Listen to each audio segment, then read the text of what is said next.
On a hot night in Louisville, Papa John's Cardinal Stadium is sold out. What a way to open the season. The game the fans have waited all summer for. Bragging rights on the line in the Commonwealth. It's the Kentucky Wildcats against the Louisville Cardinals. Hello, everybody. I'm Rob Bromley. Along with me, former Wildcat quarterback Bill Ransdell. And Bill, certainly the story throughout the summer has been that of quarterback Jared Lorenzen. Tonight, we finally get to see him in action. It should be exciting. Jared's waited all his life for this. It's one of those things you grow up as a kid dreaming of it as a Kentucky guy, and now he's there, and I think we'll see some great things here soon enough. Well, he has been the story on the offensive side. Over on the defensive side, Kentucky wants to keep moving forward. I think there's good senior leadership in Marlon McCree, who will hold down one of those linebacker spots. Bill, there's more depth, certainly in the secondary, and there is also youth in this Kentucky defense. They've got both youth and speed. Youth at the defensive tackles, Dwayne Robertson and Jeremy Caudle. They've got the speed. I think you're going to see Louisville try to test the defensive tackles early and run at them, and I think we're going to be pleasantly surprised as Kentucky fans when we see what those kids can do. Well, a lot of questions to be answered tonight, and I'll tell you what, I think everybody has been looking forward to it. Kickoff is coming up shortly. Papa John's Cardinal Stadium in Louisville. It's the Cats against the Cards.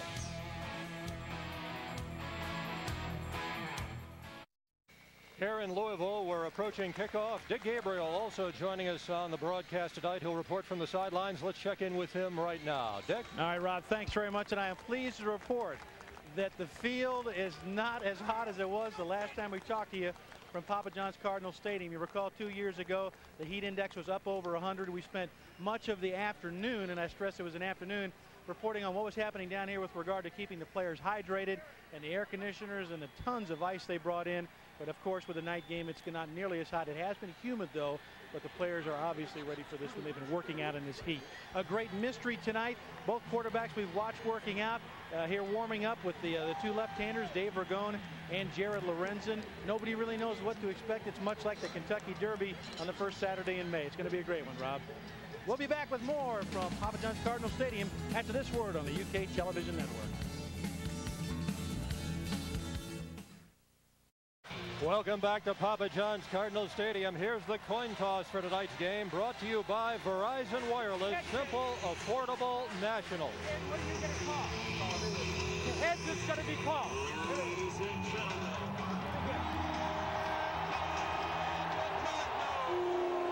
Tail. You have one, you will defer.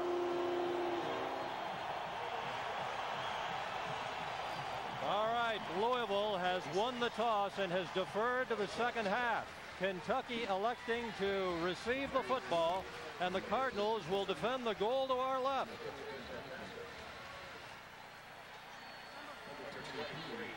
This series record, Kentucky leading 9-3 since this current series started in 1994. The two teams have split the previous 6 games, so this is number 7 here tonight.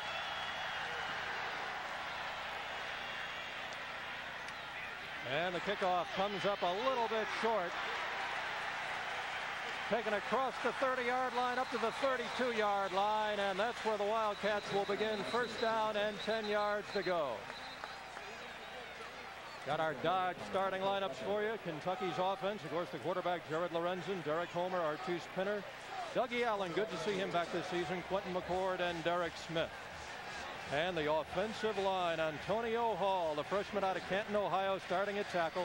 He's joined there by Matt Brown, Josh Parrish, Nolan Devon, and Omar Smith moving from tackle over to guard.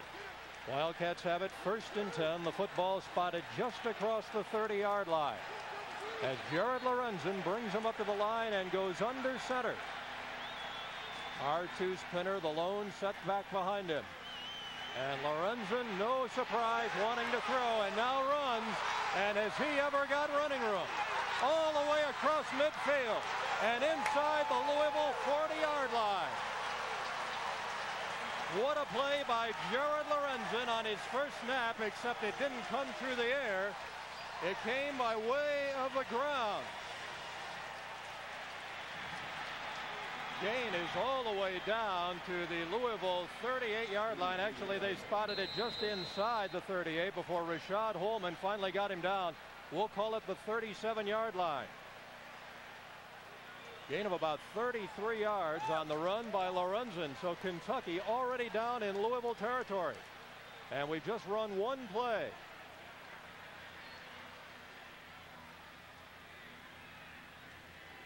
Pinner. Artus Pinner out of Hopkinsville, fighting his way forward, gets it down close to the 35-yard line, where Derek Kennedy, the senior defensive tackle out of Bowling Green, makes the stop for the Louisville Cardinals. And setting Louisville defensively, this is a veteran defensive line. Matt Sexton, Donovan Arp, Derek Kennedy, and Michael Josiah, an outstanding sophomore. The linebackers, Rashad Harris, Jeremy Collins, and Michael Brown.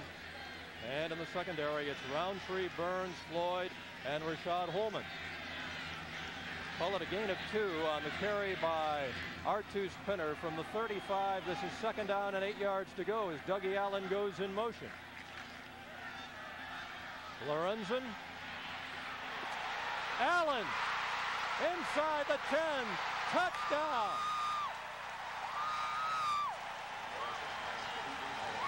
On the third play of the football game, the Wildcats have scored.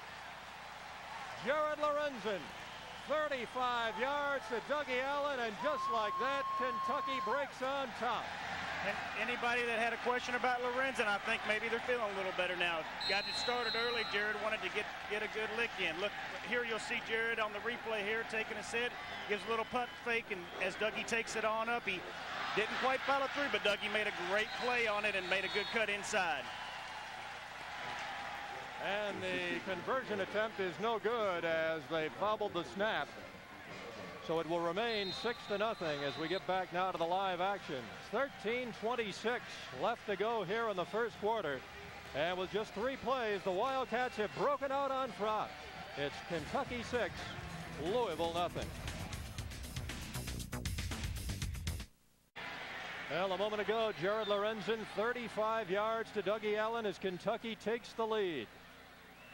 Right here again, Jared just wanted to take it. They had a play called underneath. They had 3 guys sitting underneath. Dougie just took it on up when the coverage sat still, and Jared made a good enough throw to get started. The first one of the game. It's a completion and it's a touchdown. What a great way to start your career. Dougie Allen with his 4th career touchdown catch. He had 3 last season. Wildcats 6, Cardinals nothing. Clint Ruth, freshman out of White House, Tennessee, has it teed up at the 35-yard line. And he's got a strong leg. Put a number of them back into the end zone in high school. This one will not be that deep. Zeke Parker over the 20. He's got running room. Across the 40. And up over the 45-yard line. Ball came loose, but he was already down. So Louisville will get it with outstanding field position. Dave Ragone, the starting quarterback. Tony Stallings getting the start at running back. Veteran Arnold Jackson, Zeke Parker, Deion Branch at a wideout spot. Richard Owens is the tight end. And the Louisville offensive front with Jason Padgett over the ball at center. Dardzinski and O'Shaughnessy are the guards. Rob Ebel and Scott Graham are the tackles. They're inexperienced at tackle on their offensive front, although they do start 3 seniors. And they hand it off right up the middle to Stallings. Tony Stallings gets the call. Ryan Murphy, the linebacker, the junior out of Cincinnati, brings him down at about the 48-yard line. Kentucky defensively, Dwayne Robertson and Jeremy Caudle, the 2 freshman tackles starting. Matt Leo and Dennis Johnson, the ends. Chris Gayton filling the shoes now of Jeff Snedeker at linebacker. Eric Kelly, Patrick Wiggins, Anthony Wajden, Willie Gary in the secondary. Gary moving over to cornerback with Kenneth Grant not able to play tonight. He's out with that high ankle sprain. Call it second down, about 5 yards to go. Ragone keeping over the 50. Nice move, good footwork, and inside the Kentucky 45-yard line. That is close to a first down. Chris Gayton, the junior out of Montreal, Quebec, coming up to make the tackle for the Wildcats. Well, right here, look at Ragone. He takes a step. They're trying to just get him into the flow. A little pass underneath. Nothing there. Good defense by Kentucky. He just tries to tuck it and gets what he can. The thing that these quarterbacks need to remember, that these defensive guys are there for a reason. They deliver good licks every time in and time out. Third down and a long one. And they try to get the first down up the middle here. And Ragone is very, very close to it. He should have enough.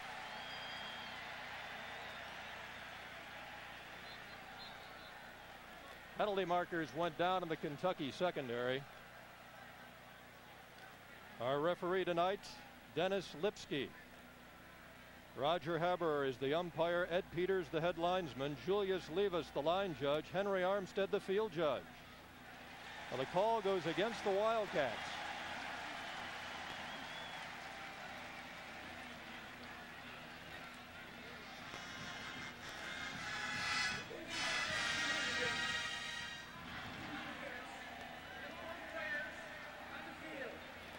Too many men on the field. Illegal substitution. Kentucky brought in two and only sent out one, it looked like, and that'll get us every time. I'd love to be able to play with 12 though. Well, Louisville has the 1st and 10 now at the Kentucky 39-yard line. The Wildcats send 3 receivers here to the near side of the field. Zeke Parker split way out. Now he goes in motion as Ragone works out of the shotgun. Keeps the ball and gets away inside the 40, and again does a pretty good job of staying on his feet as he fights his way forward down close to the 36. Marlon McCree, the veteran senior linebacker out of Daytona, Florida, makes the stop. Nice job of Ragone there. He had been referenced as having nimble footwork by Coach Smith, and there you had a chance to see it. All but had him wrapped up, and he made a nice little move and actually got 3-4 yards out of a 4-yard loss. So big play there for U of L. Call it a gain of 3. It is 2nd down, 7 yards to go. Louisville from the Kentucky 36 with the Wildcats leading 6-0 here in the 1st quarter. Pass is caught over the middle and down to the 30-yard line. As it is taken in by Deion Branch, the junior out of Albany, Georgia. Derek Tatum. Beg your pardon. Yes, Derek Tatum comes up to make the tackle. That's still about a yard shy of a 1st down. From the 30 now, it'll be 3rd down and a yard to go. Big defensive effort right here needed for Kentucky to really grab a hold of this line of scrimmage again. 3rd and 1. They'll be anxious to see if they try to run at the tackles again as they have to start the game. After Kentucky scored, the Cardinals had good field position, and they have proceeded to move it now down to the Wildcat 30. 3rd down. Stallings trying to pick it up, and I don't believe he got there. Dennis Johnson, the junior out of Harrodsburg, who was 2nd team All-SEC last season and a freshman All-America the year before, on the stop. Well, watch right here. They're going to just take the ball. It's a little counter. They're going to run right at the tackles again, and if we get the mark where they marked his knee, I think he's going to be short of the 1st down. Well, they're going to bring the chains on now from the far side of the field as you look at John L. Smith down on the Louisville sidelines. And we will have our first measurement of the season as they stretch out the chains. Bill, I thought it was going to be short. Let's see just how short it is. Not by much. Maybe a foot. I think they gave him a little bit more than we thought he did from up here anyway. 4th down. And I don't think there's any question here that the Cardinals will be going for this now as Ragone and Arnold Jackson, their outstanding senior wideouts out of Jacksonville, Florida, return to the huddle. 6-0 Kentucky. 10 minutes, 18 seconds left to go 1st quarter. In case you just joined us, the Wildcats scoring on a 35-yard pass from that fella, Jared Lorenzen, to Dougie Allen. Conversion attempt failed. 4th down and about a foot for the Cardinals.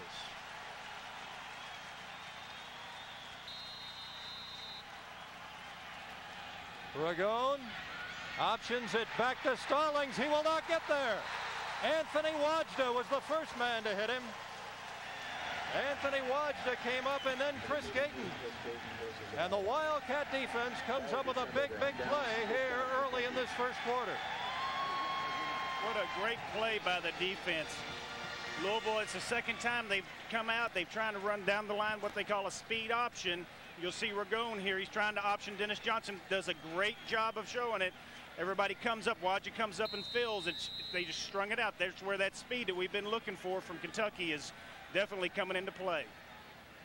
Well, the Wildcats take over on offense. They have it 1st down just across their own 31-yard line. 2nd time now that the Cats have had the ball tonight. They moved it 69 yards in 3 plays and scored the 1st time they had it. Lorenzen with Pinner and Homer on each side of him. This is Artuse Pinner cutting it back in. Over the 35, comes up to the 38-yard line. Curry Burns on the stop along with Anthony Floyd, the senior out of Youngstown, Ohio, for the Louisville defense. Good gain on first down as Pinner picks up 6. Second down and 4 yards to go. Derek Abney coming to the near side along with Dougie Allen. And Lorenzen now calling an audible.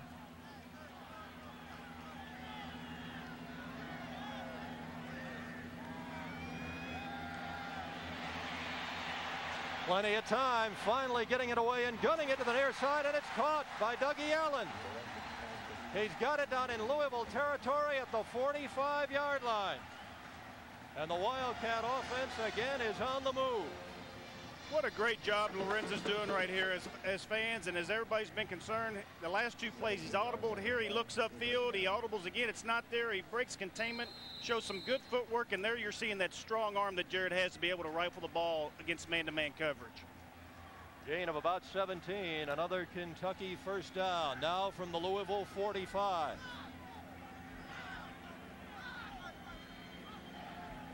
They send Neil Brown in motion to the far side of the field. Lorenzen hands it off to Pinner, and now penalty markers go down all over the field. And Bill, I think we had some movement there. Looked like we had, I don't know if that was Homer moving a little bit or if it was in the offensive line. It was hard to tell. It looked like quite a few were moving.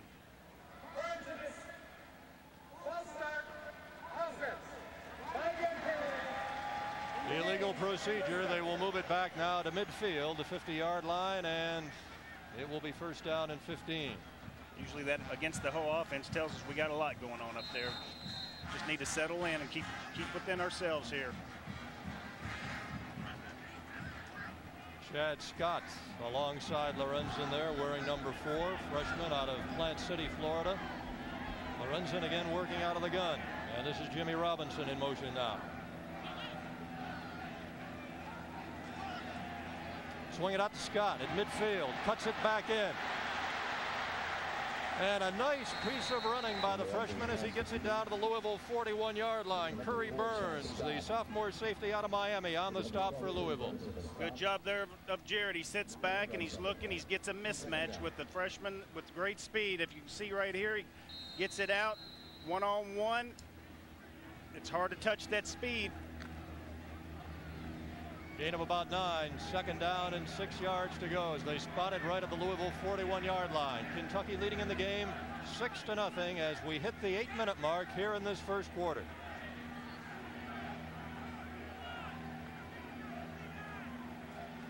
Lorenzen throwing to the far side, and Dougie Allen comes up with a catch and takes off, but they said he was down right there.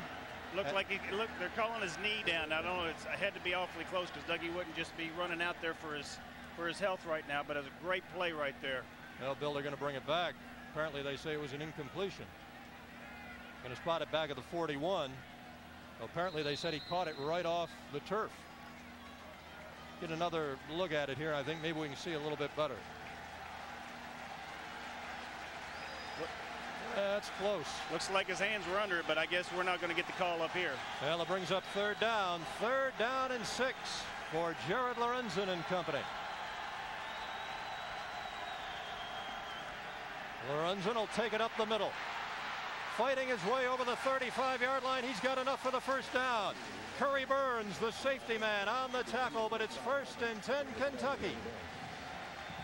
Here in this first quarter, Bill Ransdell, Jared Lorenzen is showing off his talents. He sure is. He sits here, he looks up, and he sees a man-to-man defense. Everybody's covering, and they're bringing the house. They're blitzing. Jared finds a little seam, uses a little footwork of his own, and gets the first down.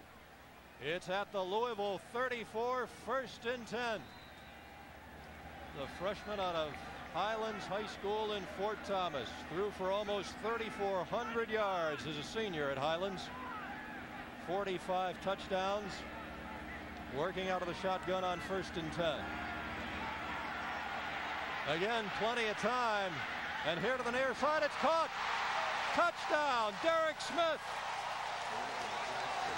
Well, the 2 high school teammates, Lorenzen hooking up with sophomore Derek Smith, and Kentucky is on the board again.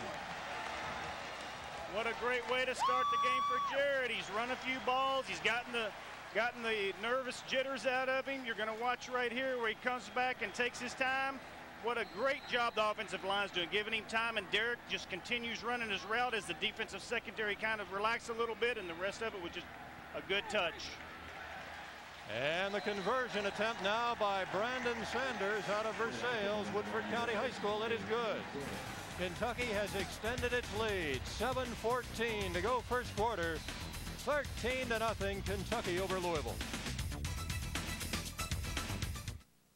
Lorenzen has thrown 2 touchdown passes here in the first quarter. One to Dougie Allen and this one to Derek Smith.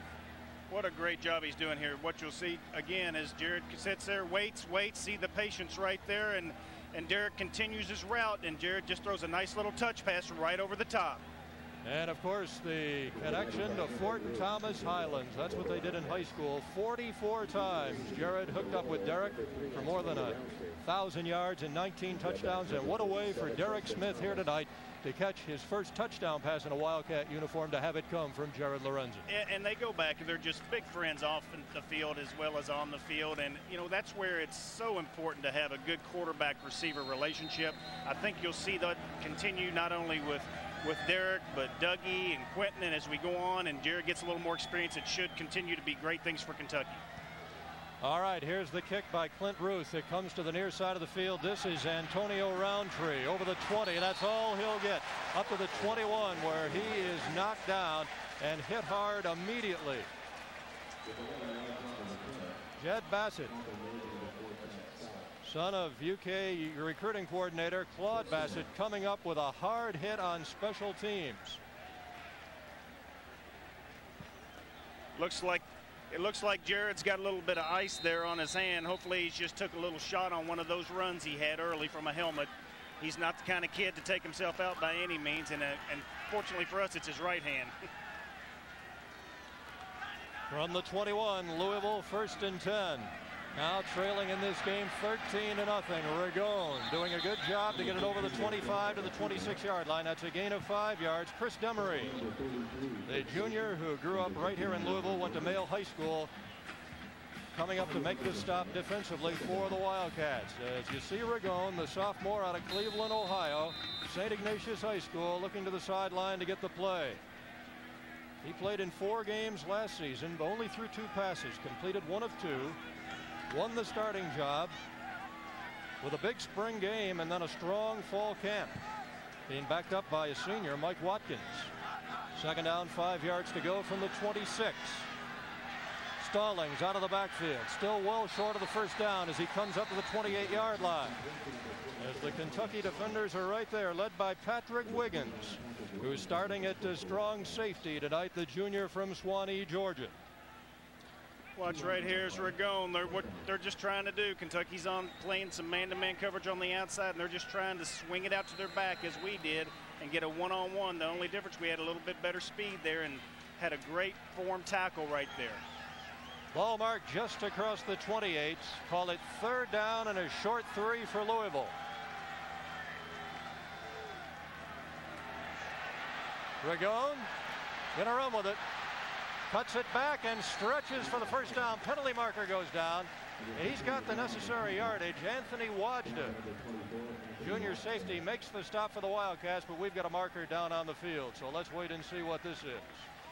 We could have a holding call coming here against U of L.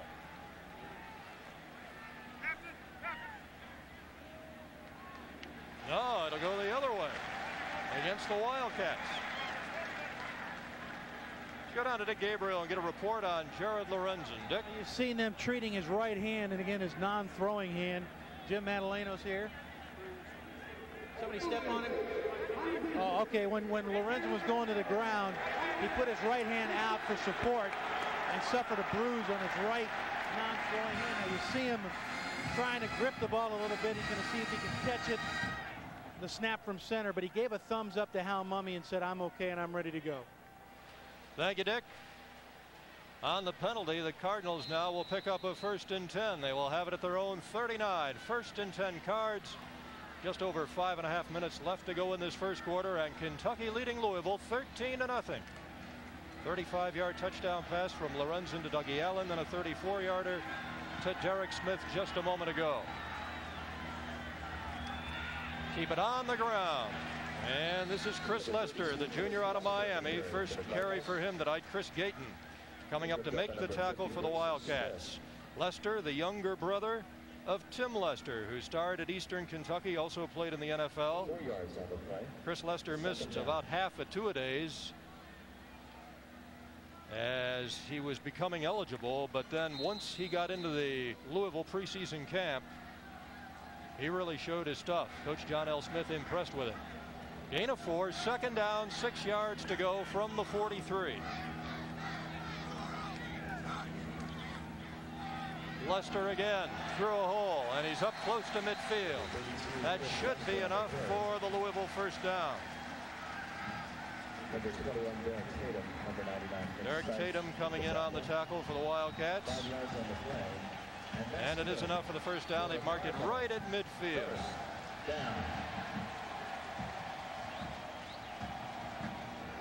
So Louisville with a football at the 50-yard line, 1st and 10. As we now approach the closing minutes of this first quarter here at Papa John's Cardinal Stadium.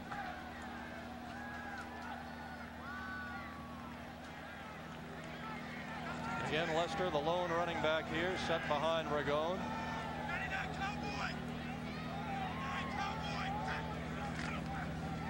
And they'll give it to Lester. And he's got running room, a lot of it around the outside. Inside the 40 and inside the 35, 34-yard line. Before Anthony Wajda finally drove him out of bounds. Going to be a gain of about 16 and another Louisville first down. What you're going to see here is that they're just cracking it. We call crashing down on the left side and pulling the backside guard and tackle and getting the corner. Right now they're doing too good of a job right now of sealing up that outside and getting to the corner with Kentucky playing that man-to-man coverage in the secondary. A few minutes ago they spread it out with 4 wides. Kentucky went to a more of a zone and they're hitting it inside. Right now they're doing a great job of mixing it up and reading the Kentucky defense. This drive for the Cardinals started all the way back at their own 21-yard line. They are on the move now at the Wildcat 33, first down. Ragone caught over the middle. Inside the 10, touchdown, Dion Branch.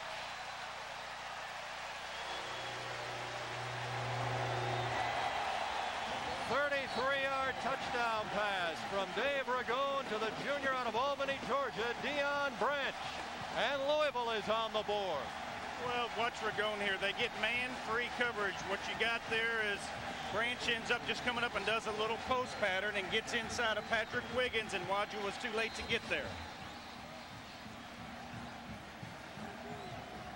Well, the Cardinals, after falling behind 13-0, much in need of a score, and that's exactly what they get. Wade Talasha with the extra point, and it is through the uprights. Young man who played at Louisville Trinity converts for Louisville.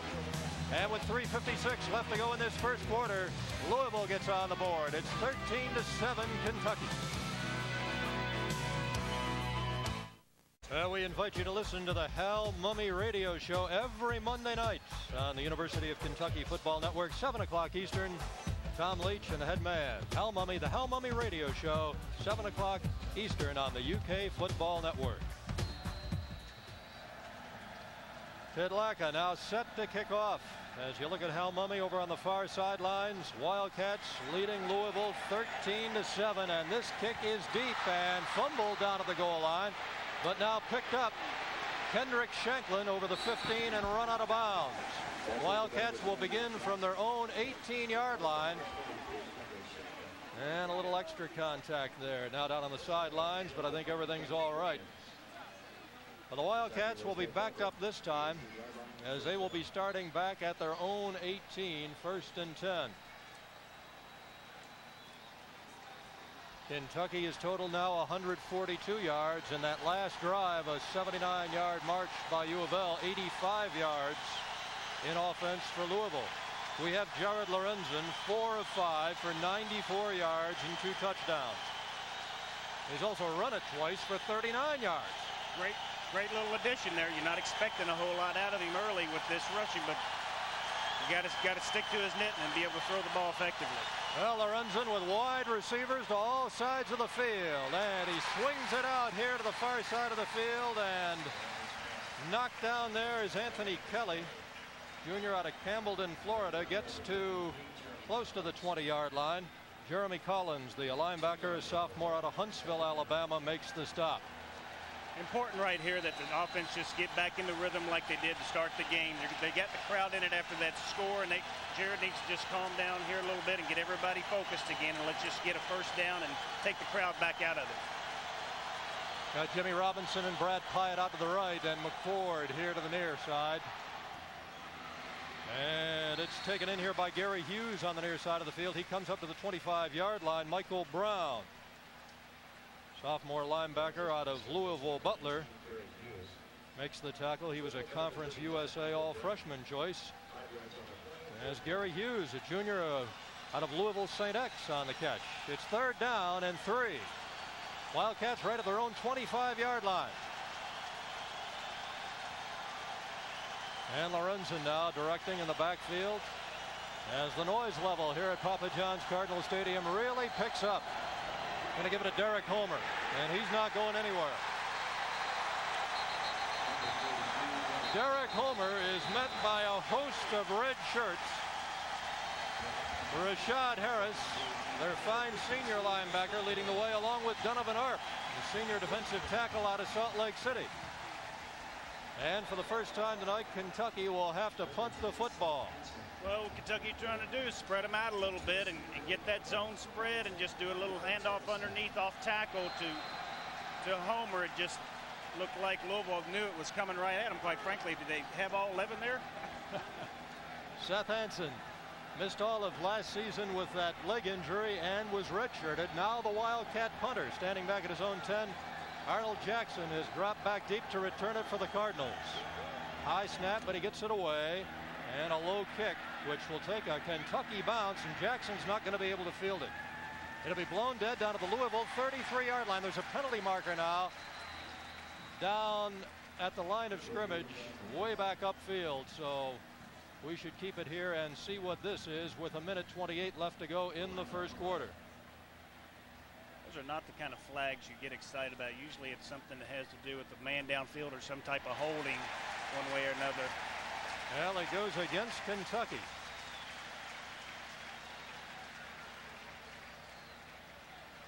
I'd say they'll definitely make us kick it again because we got a fortunate bounce there and got another 15 or 20 yards out of it. And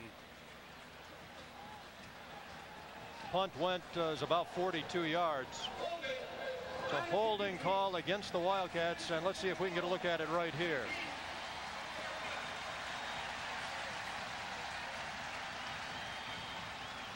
Now they've called it on Coleman Barnes, the Wildcat long snapper.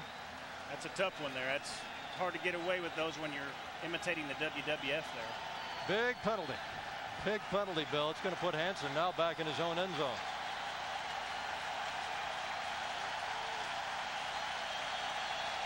Mark it back at the 9-yard line, and Arnold Jackson is going to be able to stand all the way up at the 50.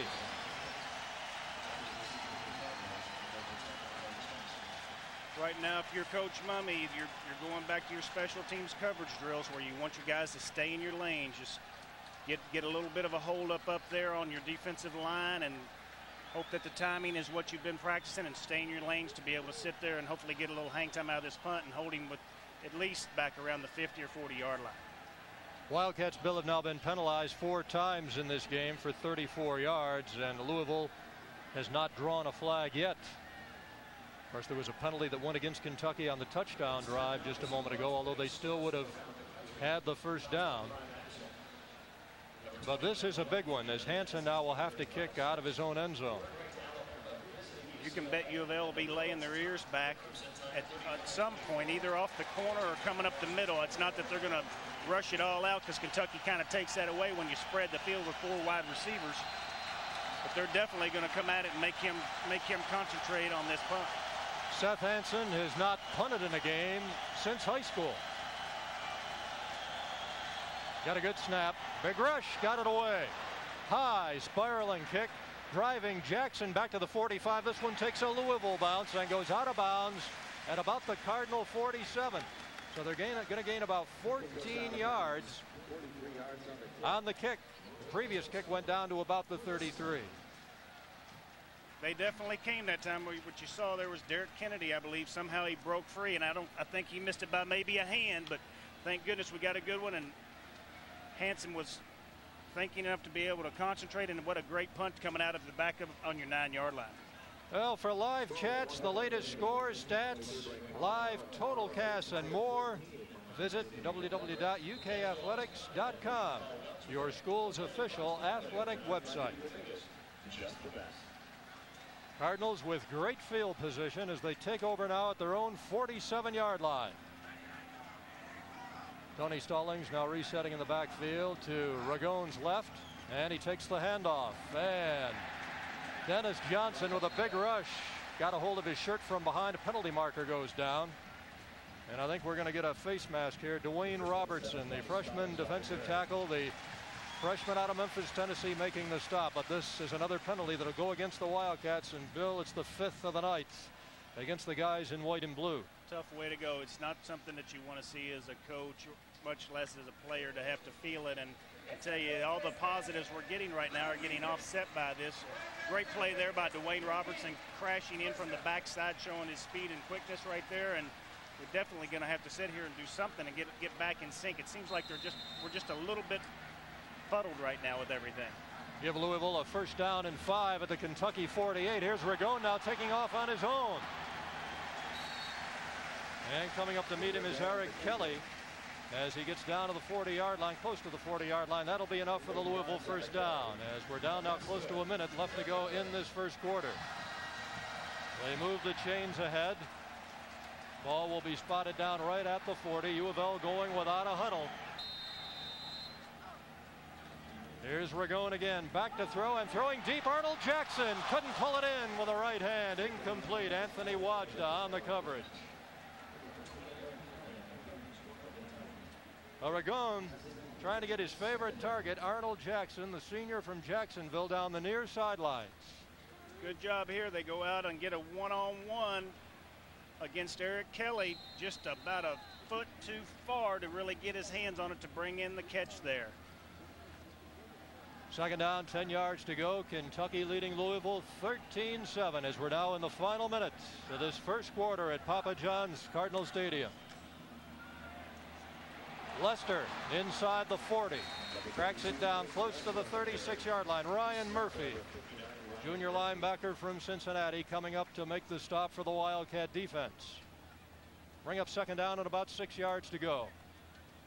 And we may now be able to get off only one more play here in this quarter.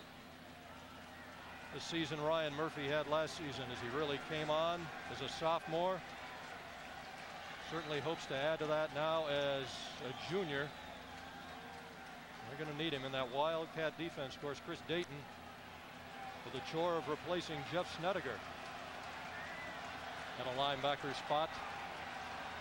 3rd down, 6 yards to go. And Ragon looks up, sees something he doesn't like, and penalty markers now go down as Ragon was trying to get the timeout. Just waited just a little bit too long. It looked like from watching him that Alan Carroll was having a hard time figuring out where he was going to line up, and the clock expired. It looked like a delay of game from here. J.C. Jewett, Cardinal Clubhouse. False start. Well, they call illegal procedure against the Cardinals, and first penalty against Louisville tonight is a big one. It's going to move it back to the Kentucky 41-yard line, and it will now be 3rd down and long yardage, 3rd and 11.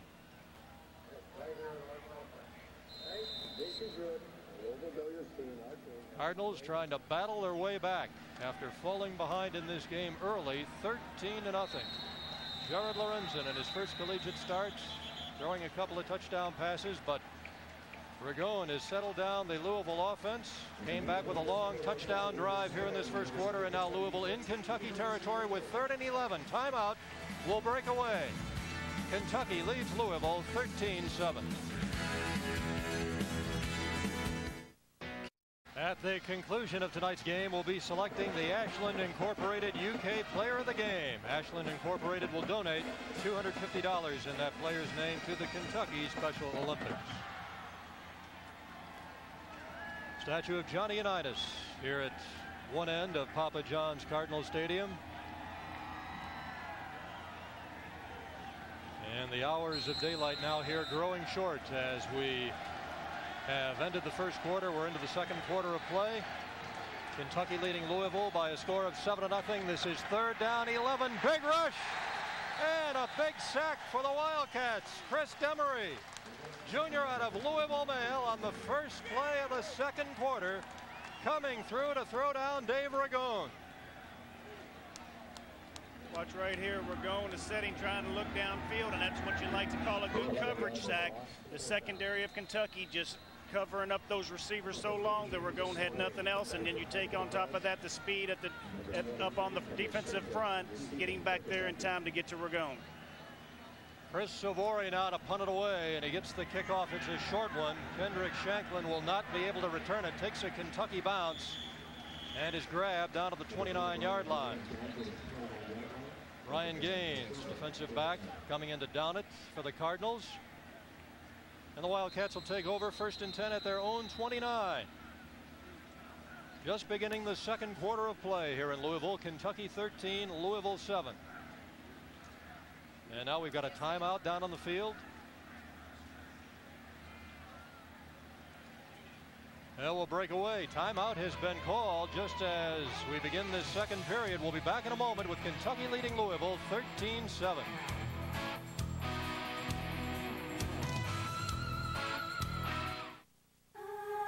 In Louisville, you're looking at Jared Lorenzen down on the field.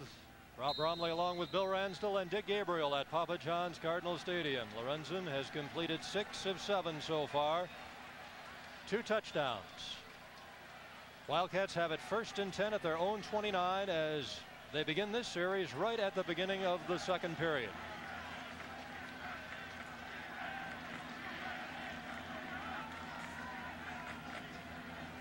Lorenzen looking down the middle of the field, lofting it here to the near side, and it's picked off. Penalty markers go down. Intercepted by Curry Burns, the safety man, sophomore out of Miami, and I think we're going to get, what, an interference call here? Looked like a defensive holding. I don't know if that's where it's going to go, who they're going to call it on, but I tell you, Derek Smith was having a hard time getting to the ball. Jared doesn't just overthrow him as much as they've thrown together that badly. Bill, I think you could see it in the picture just as the ball went over Derek's head. Holding on the defense. 10-yard penalty. Automatic first down. Well, if you sit here and watch it, what they were trying to do was get the one-on-one with the linebacker, and there you can see it right there at the bottom of your screen. They just were tearing Derek's jersey off, and thank goodness we had the refs that were really watching that closely there. Now, they held him just as he broke away from the line of scrimmage. Then it looked like they may have held him again. The 10-yard penalty will give Kentucky an automatic first down now at its own 39. Suddenly the field position becomes a whole lot better for the Cats. Artus Pinner, and rifling through there was the linebacker Rashad Harris, number 52. He was coming and coming hard. This is his 4th season as a starter, his 25th consecutive start. He's a good one. Gain of a couple of yards. It'll be 2nd down and 8 yards to go. Dougie Allen and Artus Pinner going out of the Wildcat lineup. Derek Homer is in now.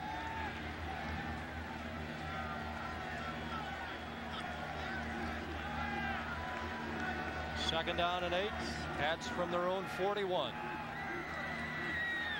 And Lorenzen throwing deep down the far sidelines and incomplete. Quentin McCord was down there. Antonio Roundtree looked like he was with him every step of the way. He might have had just a step, but I'll tell you what, there's where you had a chance to see what we're going to be in store for with Jared's arm. He overthrew him about 55 yards, and he didn't throw it till he got on down the field quite a bit. If you can see the ball here, he still outthrows him 5 yards here. Now it brings up 3rd down. Let's check in with Dick Gabriel down on the field. Eric Kelly was just escorted to the locker room for x-rays. He has an injury to the thumb on his right hand. And they're going to check for a fracture. We'll let you know. All right, Eric Kelly, a key man in that Wildcat secondary. Thank you, Dick. This is 3rd down and 8 from the 41. Lorenzen throwing to the far side and caught. And what a catch that is by Derek Smith. Again, it's the combination of Lorenzen to Smith and all the way down the Louisville 31-yard line. Anthony Floyd brought him down. Real similar play to what he scored on a few minutes ago. Here you have Derek working upfield and breaking all the way across a post, all the way across the field. It's just a great job of Jared laying it up and over, and Derek continuing his route. Here's another angle where you can see how the touch that Jared's able to show. Everybody's been talking about the big, strong arm, and you have a chance to see this touch pass. 28 yards on the pass from Lorenzen to Smith down to the U of L 31. Wildcats leading in the game 13-7, and right now threatening to extend the lead. Penalty markers go down. Lorenzen keeping it. And down he goes at the 27-yard line. Now let's see what the marker is.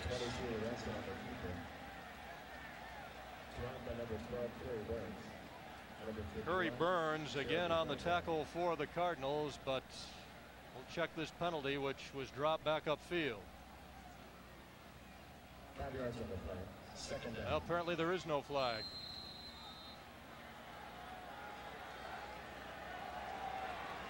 Five-yard gain. It's 2nd down and 5 yards to go.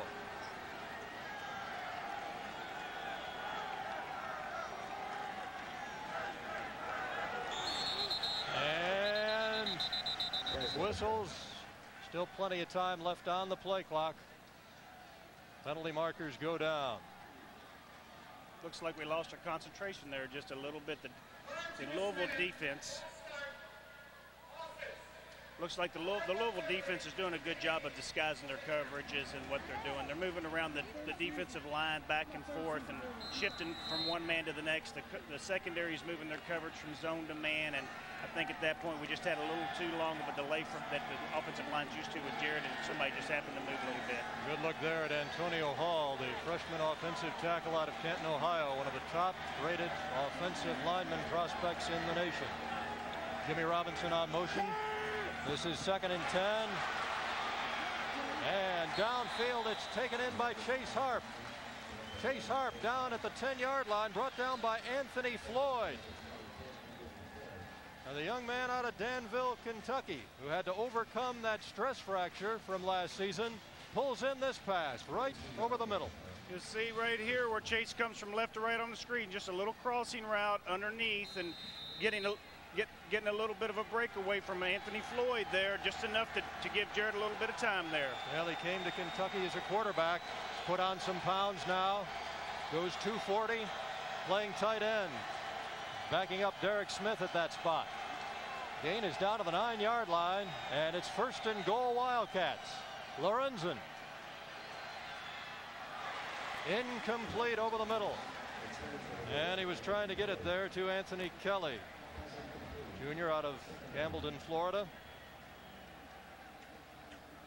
Looked like they tried to drop it underneath. They're working on Floyd again there.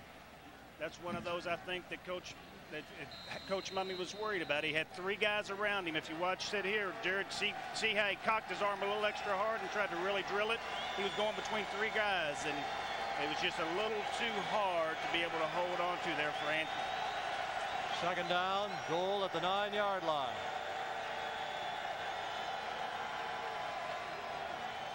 Lorenzen caught right down at the goal line. Not quite into the end zone. Derek Smith again on the receiving end.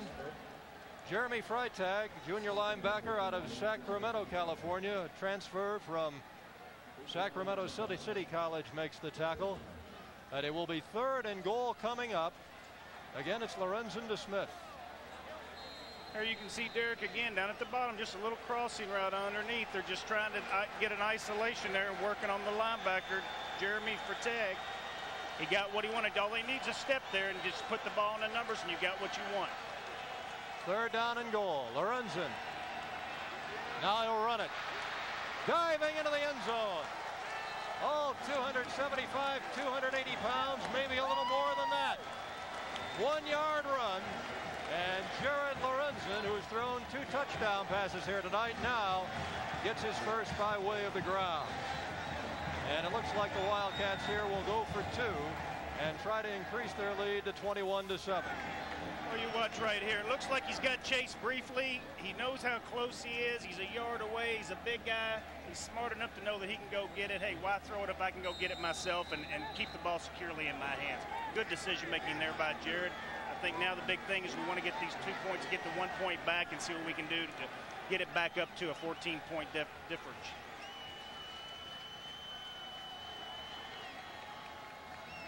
Dougie Allen in motion on the conversion attempt. Lorenzen looking to his right over the middle now, and it's intercepted in the end zone. No, batted down.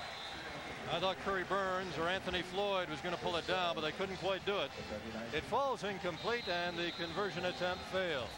10 minutes, 37 seconds left to go in the first half. Kentucky 19, Louisville 7. Kentucky 19, Louisville 7. Let's go down to the field and check in with Dick Gabriel. Dick. All right, Rob, the U of L students behind the Kentucky bench have had something going tonight with the UK players. Jared Lorenzen was waving at him during warm-ups. After his touchdown, Dougie Allen ran over in front of him and said all night long. And the players have really had the upper hand so far. The momentum is in the Kentucky bench right now. Thank you, Dick. Brandon Sanders now has it teed up at the 35. Clint Ruth had done the previous kickoffs, but this is Sanders, and he gets a good foot into it. Good way to start the second half there. Backed up at the 20-yard line, given a couple of those other return shots. Well, he got a good leg into that one. Has a little bit of a wind here behind him tonight, and a penalty marker is down on the field around the 27-yard line.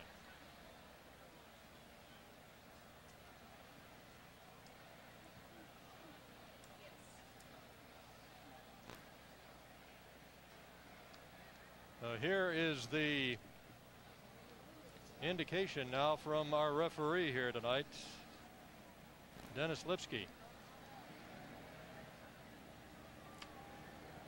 And it will go against the Cardinals. Holding call against Louisville. Only the second time, I believe, that Louisville has been penalized here this evening. Well, you hate to see flags in any game at any point, I tell you, but if you're going to have them, hopefully it'll balance itself out and it won't take away from the rhythm of either team. Well, Jared Lorenzen is 9 of 12 for 159 yards. He's thrown for 2 touchdowns, and he ran for 1, Bill, just a moment ago. Well, right here again, like you say, what we were looking at earlier, Chase was outside there, and Jared again, he's got 6-7 yards after he took his drop. And hey, if you can keep the ball secure in your hands, you have less chance of something happening. It's a great decision, in my opinion, by him to take it and get it in the end zone. At holding against Louisville on the kickoff, it was declined by the Wildcats, and Louisville takes over 1st and 10 at its own 20.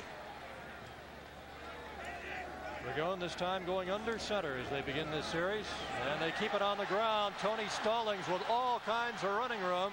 Patrick Wiggins couldn't get a hold on him. Wajda missed him, and finally they get him down at about the 43-yard line. Nick Seitz is the man who finally got him. What a run by Tony Stallings. Good hustle by Seitz coming back there and to make the tackle. All they're going to do is just do a little dive over the right side tackle there. They caved it down, and it looked to me like Stallings found a nice hole and did a nice, real good job with some footwork. Well, that he did, Bill. 23 yards on the run all the way to the 43. Well, the Cardinals worked their way out of the hole, and they now have good field position here with 10 minutes to go in the half. Arnold Jackson got a block. Penalty marker goes down. He's run out of bounds at about the 48-yard line in Kentucky territory. Patrick Wiggins over there to run him out. But we now have another marker down on the field, and a bunch of flags have been thrown in this first half. Not the way you want to start the season. Not necessarily uncommon either in your first game that you'll get some flags, but definitely not the way you want to get things going. Well, the call goes against U of L. Early penalties in this game went against the Wildcats, but this one going against the Cardinals. And Bill, I think that's probably the type of thing that you can expect to see in a season opening game. You always will see more penalties. That you will. You've got the jitters out there, and sometimes when you're going against your scout team, you know, the guys that give you the look for the upcoming opponent, a lot of times you'll want to sit there and you get into some bad habits. You'll get used to holding, or you'll get used to, right? And an illegal block below the waist here. Oh, chop right there, cut him. I think it happened right at the line of scrimmage. Well, they chopped at the line, and usually you can chop within the box. It's not a problem. I'm not sure where they threw it at, but it was the back judge that threw it. But anytime you get down there on the knees, you got to be concerned for your players. Well, he moves the football back to the 31-yard line. This is 1st and 22. Stallings again, and I'll tell you, this young man is a fine runner. He carries it across the 40-yard line, up across the 43 before Derek Tatum finally brought him down. He's been showing some real good wiggle so far, and he's showing some good straight ahead, good hard running by him at this point. And he keeps this kind of running up, I think they're going to be forgetting who Frank Moreau was. Well, Moreau was a good one. He ran for almost 1,300 yards and 17 touchdowns last season, and that's a spot that Louisville offensively just has to fill in this season. This is 2nd down and 9. They throw it to Arnold Jackson, and he is met immediately by Derek Tatum. Now, the sophomore out of Shaker Heights, Ohio, Bill, getting in on a lot of the action here, and Arnold Jackson is not going to get right up. What a great play by Tatum. What Louisville wanted to do, they're throwing a little flanker screen that all Kentucky fans are used to seeing us throw. Tatum just saw it, read it early, was looking, had his eyes into the backfield with Ragone's quick set, and makes a great break right here. And takes him right down. I hope that everything's okay for Arnold. He took a shot right in the sternum. Well, Arnold Jackson beginning this season on a pace to break Trevor Inslee's career receiving record in Division I. I believe coming in here tonight he needed only like 62 yards or so to break the record. Over the last 2 seasons, he's made 90 and 107 catches. I tell you, that's a bundle. He has 236 in his career for more than 3,000 yards. So the Louisville Cardinals could least afford to lose him. As you look at Kentucky's defensive unit, huddling around the defensive coordinator Mike Major over there on the far sidelines. We want to be sure to remind you to tune into the Hal Mummy radio show, Hal Mummy television show, every Sunday here on the University of Kentucky Football Television Network. Check your local listings.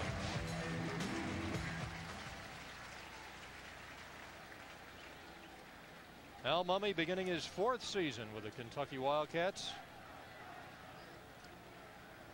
And Arnold Jackson, as you can see, has still just now getting to his feet.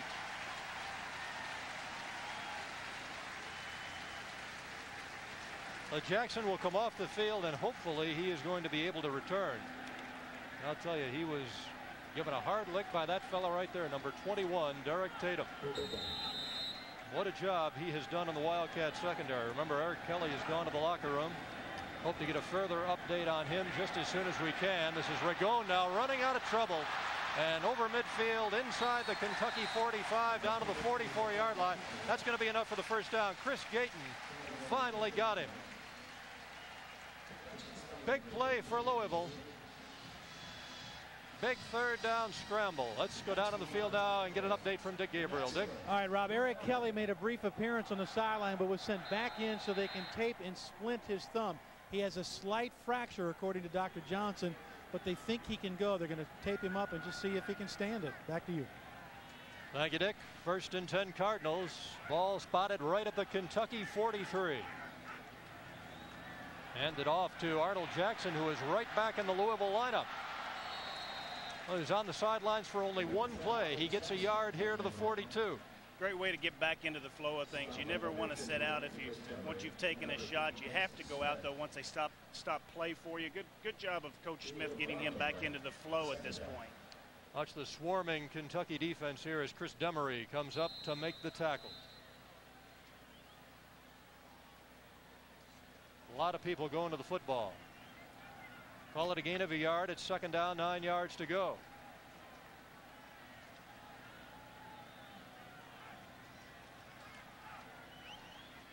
Ragone And he wanted to run with that one right from the time he took the snap.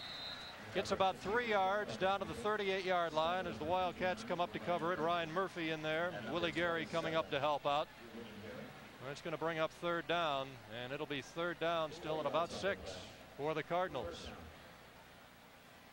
Looks like they had the quarterback draw called from the start. You could see that he never had his fingers on the laces there.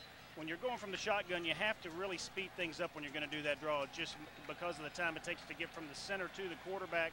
Good job of Ragone when nothing was inside, of bouncing outside and making something out of nothing. 3rd down, call it a long 5 for Louisville.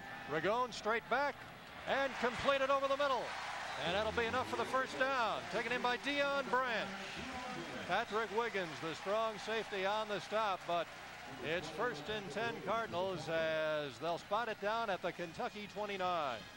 You're going to see here Ragone, just a straight drop back, and does a square in right inside. You got one-on-one coverage with Wiggins, and I tell you, it's really difficult when the receiver knows where he's going and the defensive back doesn't. That's why they always call it playing on an island, and when you play man coverage, that's a chance you take a lot of times. From the 29, 1st and 10 on the ground. Lester through a big hole, fighting his way forward down close to the 22-yard line, and again it was Derek Tatum making the hit. Well, we have seen good things out of the Cardinals running backs here tonight. Tony Stallings and then Chris Lester coming in. Both of them have run and run hard. Gain of about 7 on that last play. It's 2nd down and 3 yards to go. Ragone gets the play from the sidelines. If you're Kentucky right here, I'll tell you, you got a 2nd and 3. The big thing here, though, is Louisville's got momentum going, and we need a big defensive play here. Somebody to step up and get a sack or make a big play and jar the ball loose.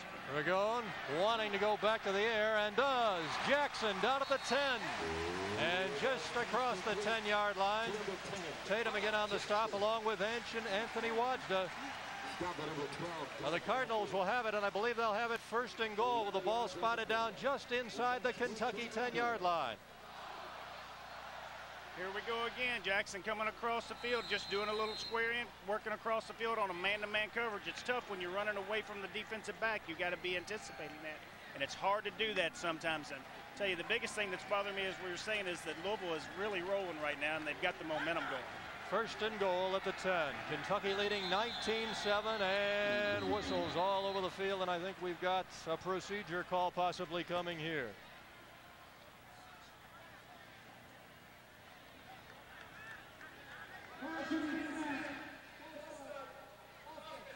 No illegal procedure against the Cardinals.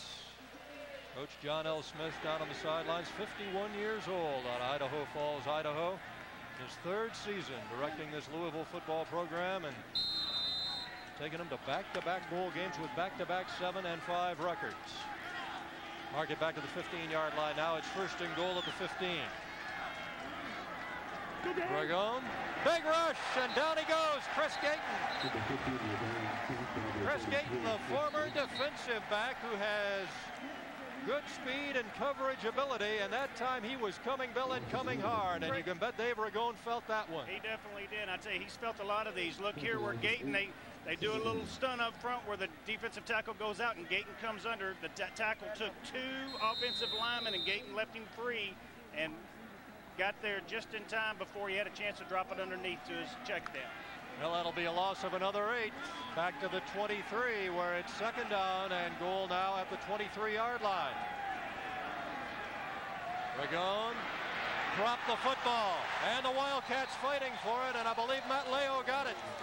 Matt Leo, the senior out of Miami, Florida. Now, Bill, you were talking about the Cats defense needing to come up with a big stop. There it is, and it's a turnover. What a good time for that. I tell you, they were sitting there at 1st and goal at the 10, and Louisville's waiting and a little excited. They get an offsides, and then we get the big play. You sit here and watch, and I think it was Robertson that got the ball. I'm not really sure.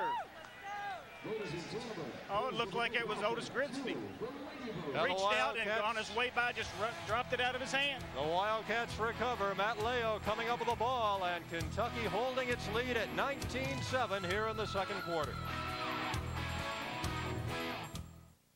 You know, the one with the little beads at the end. So anyway, yeah, I was wearing that, and it got caught in the escalator. Hi, Dad. Yeah, got on the escalator again. John's laughing hysterically. Although GTE has become Verizon, The trip to the opening was so funny because we had the adjoining rooms and everything. And hi, Dad. Oh, yeah, I know. Oh, rest assured, we should have been there. Like we were all talking your calling services, like call waiting ID and voicemail, will remain uninterrupted. Claire doesn't do anything unless, someone edges her off. Sorry, Dad. GTE is now Verizon. No, me and you definitely have to talk. Scott County High School wanted to upgrade its heating cooling system. Instead of up, KU suggested down. We helped Scott County design and install a state-of-the-art geothermal system that draws energy from 300 feet down below the Earth's surface. You can ask the students about the comfort and the administrators about the savings. But don't forget to talk to the teachers. They like the idea so much, they've added a course about it. Kentucky Utilities Company. Energy in motion.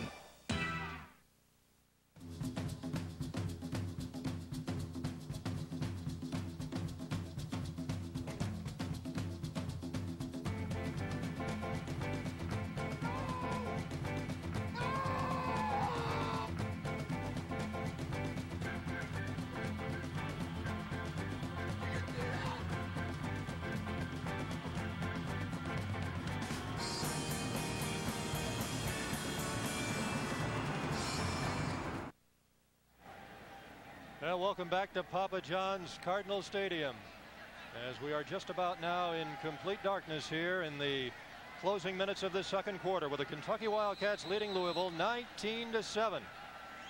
And a big fumble recovery just a moment ago by Matt Leo. See the total yardage. Kentucky just over 200, and the Cardinals have racked up 153. Kentucky averaging 10.7 yards per play. Louisville 5.5 yards per play at this point. Lorenzen on 1st and 10, and he's got Derek Smith, who is turning out to be his favorite target here tonight. The gain is up to close to the 39-yard line. Rashad Harris, the linebacker, coming up to make the stop. Gain of about 6. Call it 2nd down and 4 yards to go coming up. Well, here you go again. Here comes Derek Smith from the right to the left of your screen there. He just went by, and again, it's just a little crossing route. Kentucky's working to the twin side. If Jared doesn't like what he sees, he's got the tight end underneath, just as he did, I guess, last year we saw with Whalen, game in and game out. 2nd and 4 at the 39. Artus Pinner. And he's got the first down up close to the 45-yard line before Curry Burns got him. Great bob and weave right there by Artus, bouncing it in, then back out. What a nice job there. Just a little handoff off tackle play out of the shotgun. There and in, back out. Just a little bit more shake and bake there, and he shakes that tackle, and he's off to the races. Pinner with 17 yards on the ground tonight. The Wildcats record their 9th first down of the evening. Louisville has 10. 1st and 10, Kentucky at its own 45 with 3:40 left to go in the second quarter.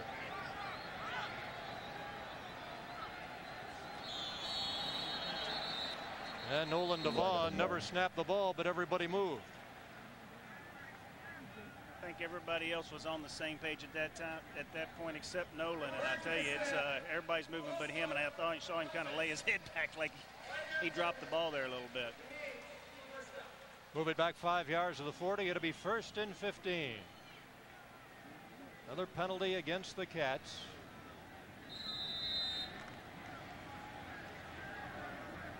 Quentin McCord this time goes out to the left.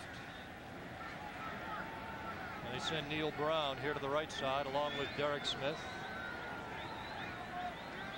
Both Homer and Pinner in the backfield. Swing it out to Pinner. Well, not much running room, but he squirts loose and gets a few extra yards. Jeremy Collins, sophomore linebacker out of Huntsville, Alabama, the first man to put a hand on him. Collins, a valuable special teams player, and now moving up to a starting role and hoping to replace Bud Herring, who was a good one in that Louisville defense. 2nd down now, 11, as it's at the Kentucky 44. 2 minutes, 44 seconds left to go, first half.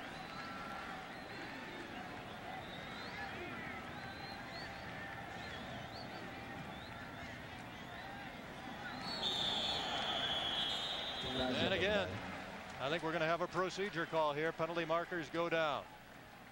Looked like at that point, it looked like it was Antonio Hall that moved a little bit there on the outside the right tackle. You saw Louisville there; they were moving again, disguising their defense, and they were rolling into a man coverage and bringing the blitz. And I think Jared just tried to hold the snap count just a little bit to get them off, so they're not in sync with his cadence, and it ended up hurting Kentucky.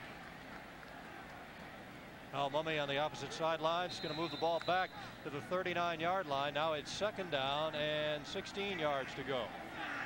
Wildcats have got to get to the Louisville 45 to pick up a 1st and 10. 2:22 now left in the half. That's Brad Pyatt, who just went in motion. Lorenzen batted down. Tried to get it to Pyatt, and it was Jeremy Collins on the coverage for Louisville.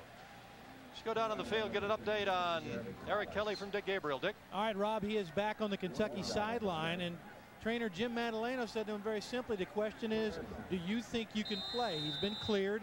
His right thumb is heavily taped. They threw him some footballs. He caught him okay. Number 20, Eric Kelly, is ready to go. If he is, well, actually, it's up to him, quite frankly. Thank you, Dick. 3rd down, 3rd and long, 3rd and about 15 from the 40. And now I think Hal Mumme decides to go for a timeout with 1:35 left on the clock in this 1st half. Kentucky calls timeout. And with 3rd and 15 facing them from their own 40, the Wildcats will talk it over. Good decision there. Jared started moving around. There's a lot of jumping. I think it's just been an unsettling. We've had a couple of flags again thrown here to kind of offset the drive that Kentucky got started on there. What are we going to do? We're going to sit there, and the crowd's getting back into it right now, and Coach Mumme decided to get a good timeout. It's 3rd and 15, a real big play right here as far as field possession going in, and you don't want to give the Cardinals the ball back here with the kind of big play ability that offense has, and I think he understands that. And if he can get at least half of this back and get a little clock moving, then let's get into the half at this point. Worst case, but definitely not put them in a position to score. Well, here's the perfect way to show your UK loyalty. The new Kentucky Survivor t-shirt. Help Hal gain his immunity against Louisville by getting your own. The tribe has spoken. Louisville, you must go now. T-shirt for only $14.95. Call Blue Crew. Toll free. 866-432-BLUE today. 3rd down, 15. Wildcats from their own 40. Lorenzen looking down the middle now. Looking over to the far side. He tried to get it to Quentin McCord, who was right at the 1st down sticks, but it falls incomplete. So the Wildcats will have to give it up now with 1:28 left to go in the 1st half. We got to have just good protection here and get a good punt off and get some coverage here. And going back to the replay here, what you see is Jared sitting there and waiting and waiting and waiting. It's 3rd and 15. You got to go about 17 or 18 yards usually is what you tell your receivers to make sure you get the 1st down. By the time you had a chance to really get downfield with the press coverage that Louisville had on that play, they had a tackle came in on the backside and got Jared right as he was releasing the ball, which is what happened with the bad pass. Arnold Jackson standing back at his own 22 as Seth Hansen will punt for the 2nd time tonight. He had one punt nullified by a penalty. Jackson from his 21, and he's not going to get very far as he is hauled down by Mike Byrne, getting downfield in a hurry to make the play on special teams for the Cats. So a good job by the Kentucky punting team as the Wildcats now have U of L backed up at its own 23-yard line with only 1:20 here left to go in this 1st half. Dave Ragone has thrown for 60 yards, completing 7 of 8, 1 touchdown. That to Deion Branch, a 33-yard scoring play, but that's the only score the Cardinals have in this 1st half, as Kentucky leads it 19-7. Ragone going to take off with it. And he's hammered hard by Willie Gary. Marlon McCree had a shot at him. Couldn't quite get to him, but Willie Gary finished him off at the 24-yard line. Gain of only a yard, 2nd down and 9. Clock running now with 58 seconds left to go in the half. Ragone looking to the far side. And he's got his man up at the 31-yard line.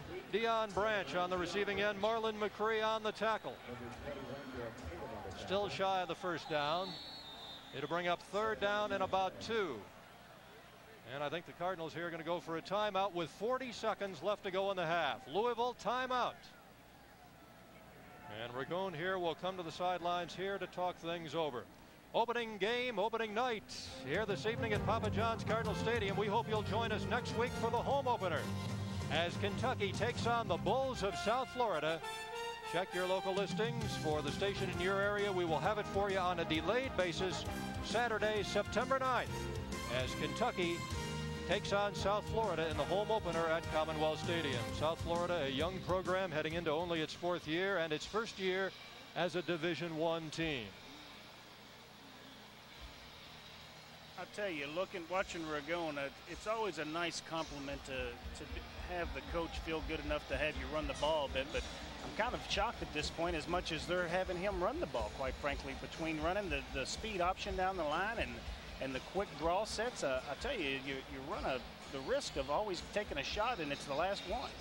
Well, he's a big guy, certainly, Bill, a big physical guy at about 6'4", 230. But I agree, that has surprised me, because when he takes the snap many times out of the shotgun, there's been no doubt in his mind that he's going to take off with it.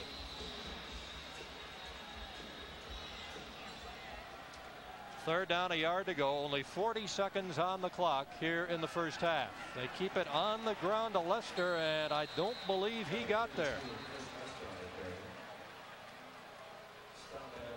Dennis Johnson leading the charge along with Matt Leo. Leo actually the first man to put a hit on him. Marlon McCree getting up off the pile. And now we're down to only 16 seconds. Clock running now with 14 seconds left in the half, and I wouldn't be surprised if the Cardinals just let it run out. They want to punt the ball here. I was wondering if Coach Mumme was going to call a timeout. He always does things a little different than anybody else, and at least let's take a shot at it and see if we can get something back. The Cardinals on a first down decide to let the clock run out in the half. You see Jared Lorenzen heading to the locker room. He has had a sensational beginning here in Louisville, and the Wildcats are on top at halftime. Your score, Kentucky 19, Louisville 7. We'll be back with our halftime activities here from Louisville in just a moment. Due to time constraints, we now move ahead in the program. Well, the two teams are retaking the field here in Louisville, and the action just about set to resume. 8 minutes, 11 seconds on the clock. Louisville had just scored on a 12-yard touchdown pass from Dave Ragone to Arnold Jackson to make it 19-14. So now the Cardinals will kick off. Wade Talashka has it teed up at the 35-yard line, and the Cats will get the ball with a little more than 8 minutes remaining here in this third quarter. We're happy that you have stuck with us through a long night here in Louisville. End over end kick over to the far side of the field, and it's brought back over the 20, across the 30, and good running room out to the far side of the field for Martez Johnson, sophomore out of Detroit, getting Kentucky back across the 35-yard line. They're going to mark it, Bill, at the 37, and the Wildcats will go to work right there. Great field position to get started up. You know, let's rewind the tape back to start at the game. Let's see if Lorenzen can give us the same type of results he did to start the game, and that's what the big thing is. If nothing else, let's just get a couple of positive plays you've heard me talk about all night. Get our footing under us, get used to what it's going to feel like. The ball's going to be a little damp. Let's just get some positive yardage right here to start this third quarter. From the 37, 1st and 10. Homer as they keep it on the ground, and Derek Homer takes it over the 45 to the 47-yard line, close to a first down. Jeremy Collins, the sophomore linebacker, and Anthony Floyd, the safety, make the tackle for the Cardinals. It is a Kentucky first out of the 47. What a great way to start actually resume the game. We were talking earlier about how getting the backs back into the game. We go with a little off tackle over behind Antonio Hall, and Derek picks up, 11, 12 yards to get a first down to start it out. First and 10 for the Wildcats. Lorenzen swinging it out to Homer across midfield and across the Louisville 45-yard line. Well, the Wildcat offense comes up, fired up. Michael Brown, the linebacker, sophomore from Louisville Butler, making the stop. Here Lorenzen just takes the snap. They got the inside receiver on the twin set, does a little post curl in the middle, and Derek's just sitting there as a safety valve. You get it in his hands, and look what you get. You get an extra 8 or 9 yards out of the catch run after the catch, as they like to say, the rack yardage. This is 2nd down and 1, and Homer has the first down as he cracks it down inside the U of L 40-yard line. Wildcats beginning this drive at their own 37, and they are on the move. Curry Burns, safety man, makes the tackle for Louisville. But it's another Kentucky first down as they have spotted it just inside the Louisville 39-yard line. Kentucky 19, Louisville 14. Homer going out. R2 Spinner now set to the right of Jared Lorenzen.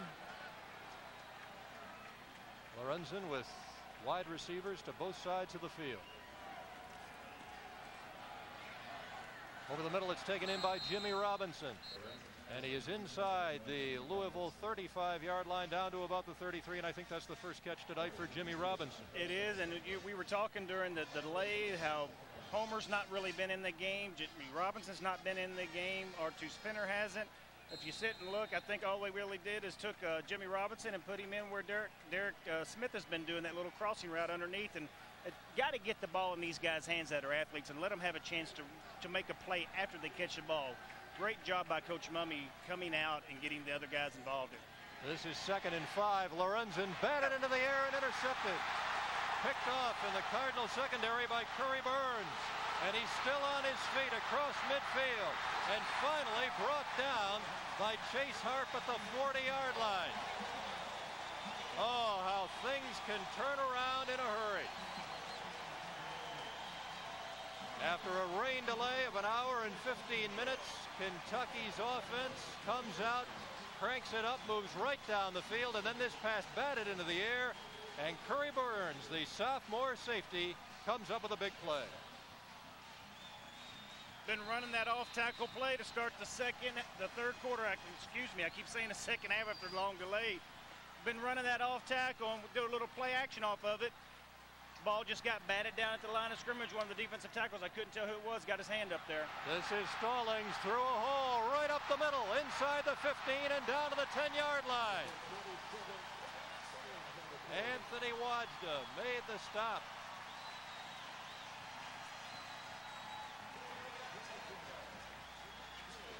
The Cardinals are going to have it 1st and goal down at the Kentucky 10-yard line. And what do we got here? Timeout being called as Wajda makes the stop on Stallings. Bill, do we have a penalty marker down? I didn't see it. Apparently there is one dropped here at the near sideline. I did not see it either, but here comes now the indication, and I think it's going to go against the Cats.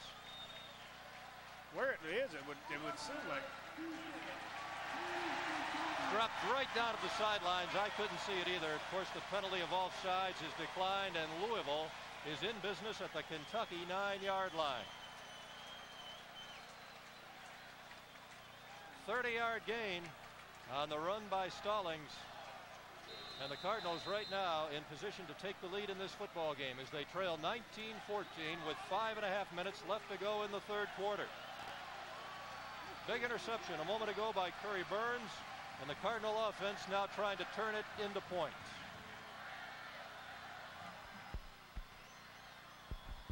Stallings down to the 3. Chris Gayton, Ryan Murphy knocked him down. It will be 2nd down and goal as they spot it inside the 3. Just going to do what you like to call a little isolation, except it's a BYOB, be your own blocker on the isolation, just straight up the gut. They're just attacking the inside of the Kentucky defense right now, and you're really controlling it with the tackles right now. And I don't know if that has to do with the footing at this point or what, but they've not had this success the entire game. Ragone running the option, pitching it back. And Stallings is brought down by Gayton. A penalty marker goes down, and what are we going to get here? A face mask? That's what it looked like. Chris Gayton all over Tony Stallings.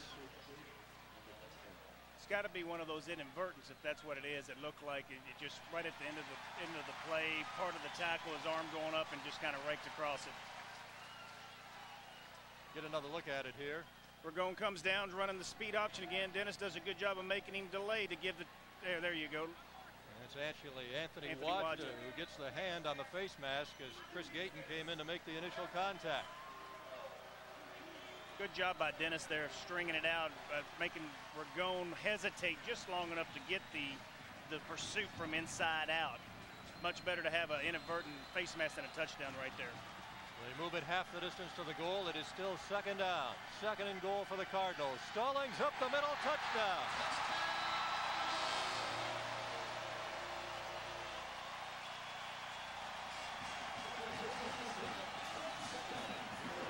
Momentum changes awful quick there.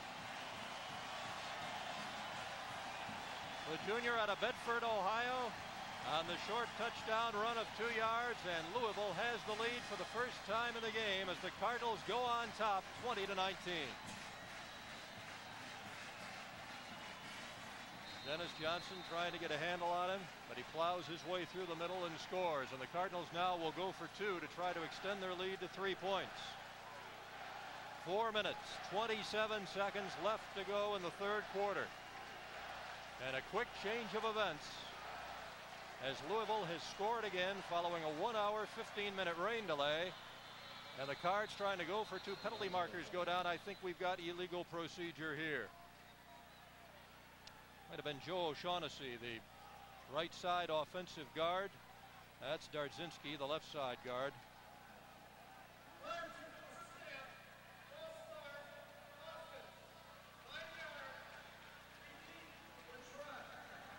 That'll move it back to the 8th. Big play right here for Kentucky's defense to step up. Louisville gets this, they go up 3 points. We come back down, get a field goal at some point. It's a tie game. They don't. The field goal obviously puts us back up by 2. Arnold Jackson split out to the right. Stallings there in the backfield along with Dave Ragone. Ragone looking into the end zone over the middle. And they're not going to get it. Deion Branch called it into the 5. He was met immediately there by Nick Seitz. And Seitz hauls him down, and the conversion attempt is no good. So it's a 1-point game with 4:27 left, third quarter. What you got, Louisville sets up the trips to the weak side down here, trying to send a couple guys deep and sneak it back underneath, and just Kentucky was there sniffing it out. There was no place to go, and Deion Branch had nothing left but the white shirts all around him. Well, Bill Ransdell, how quickly things can change. Louisville getting a touchdown just before the lengthy weather delay to pull back within 5 points at 19-14. Kentucky's offense comes up like a house of fire. After the weather delay, moves right down the field. Gets it down to about the Louisville 30, and then a pass batted into the air. Curry Burns comes up with the interception, and Louisville goes down and scores on the short touchdown run by Tony Stallings, and suddenly the Cardinals are on top. Right now, the 12th man, Big Mo, momentum is on the Cardinals' side. Again, like you say, Kentucky started out great. I think the big thing here is just getting our heads back and starting again, and let's just take it one snap at a time, get some positive yardage. Wade Talashka. Again, kicking it to the far side of the field. This time it's Kendrick Shanklin over the 20 and hauled out of the 22. Looked like Ronnie Gent, or was that 96?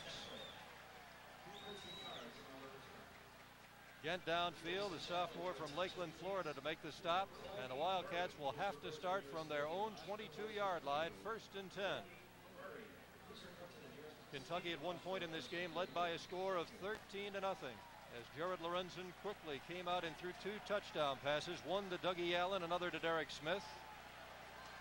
It was 19-7 at halftime. Now it's 20-19 Louisville.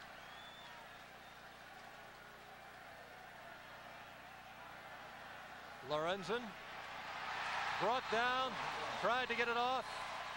Penalty markers down at the line of scrimmage. Michael Josiah was the guy who had the heavy pressure on him. Sophomore defensive end out of Wilsonville, Alabama.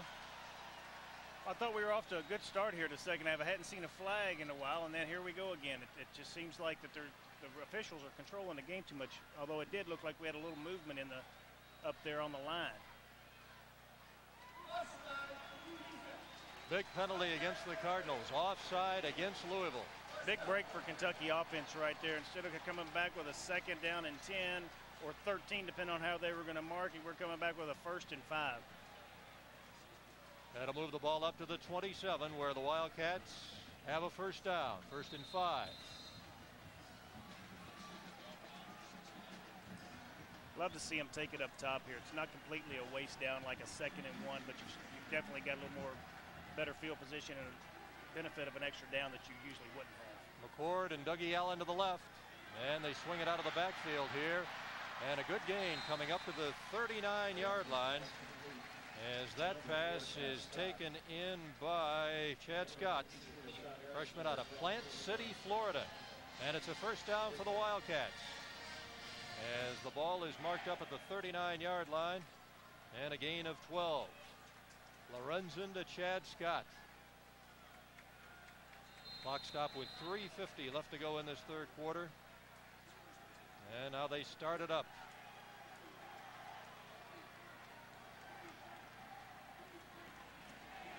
Lorenzen. Josiah's got him. And they will whistle it dead back at the 29-yard line. Michael Josiah again. This fella, as a freshman, Bill, had 7 sacks and 9 tackles for a loss. He was a Sporting News freshman All-American 2nd team. He's definitely making it happen right now. You'll see right there where he gets around Josh Parrish. He's been doing a real good hard bull rush upfield and getting outside the last few times, and he's been putting pressure on Jared. That time he fakes outside and comes underneath. It's pretty tough. You got to be able to redirect your feet real quick up there on that offensive line.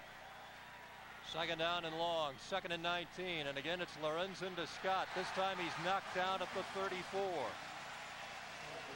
Gain of about 5. Rashad Harris, the linebacker, on the tackle for Louisville, and it's going to be 3rd down and long yardage coming up for the Cats.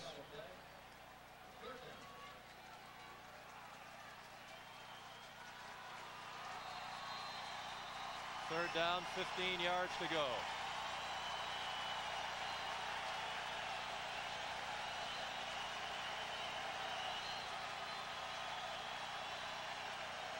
Brad Pyatt out to the right. Derek Abney split out to the left. Homer got away from one man across the 40 up to the 45, but that'll still be well short of the 1st down.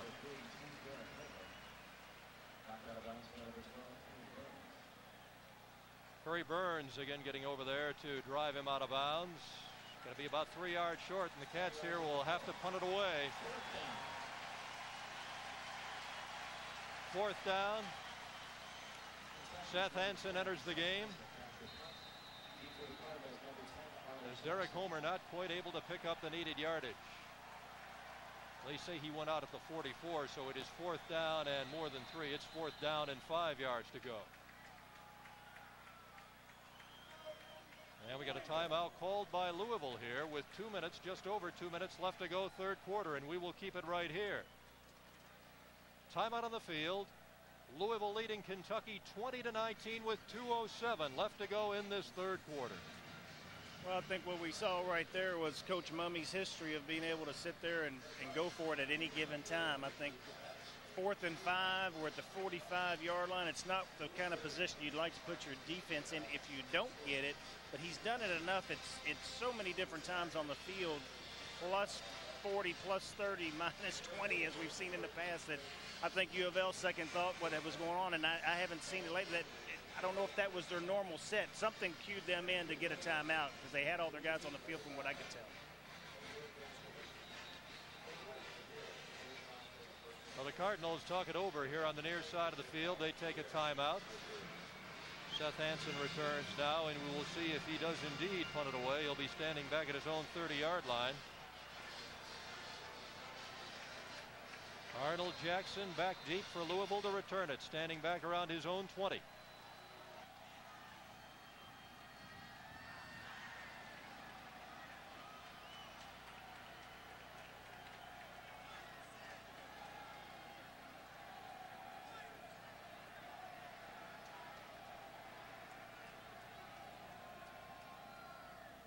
Hansen gets a good snap and easily gets the kick away, end over end, and Jackson is knocked down immediately at the 15-yard line, and penalty markers go down. Anthony Kelly was downfield in a hurry. Did he signal a fair catch we didn't see? I did not think he signaled fair catch. I tell you, we were talking earlier about first game jitters on the players' side of the ball, but I tell you, the referees go through the same thing, I think, in just trying to figure out and get into the mode again.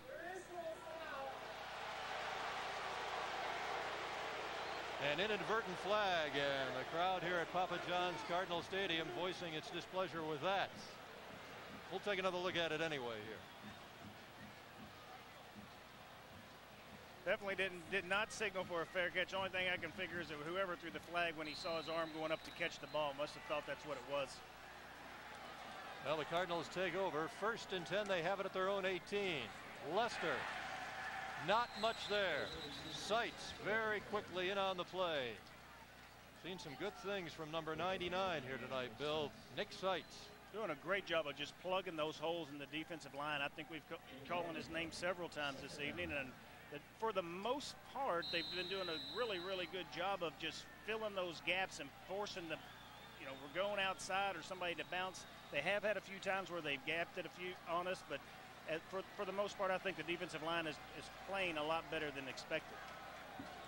Seitz and Grayson Smith right now in there at the tackles as Ragone will throw, and it's dropped.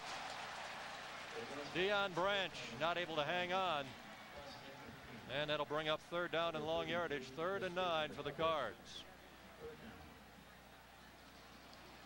Ragone still taking a few shots right there as he was releasing that ball. Otis Grigsby again hit him right in the mouth and put him on his back. You keep getting those little shots here and there, and at some point they take their toll, especially the later you get into the game. 3rd and 9. Cardinals from their own 19. Ragone under center as Deion Branch comes in motion.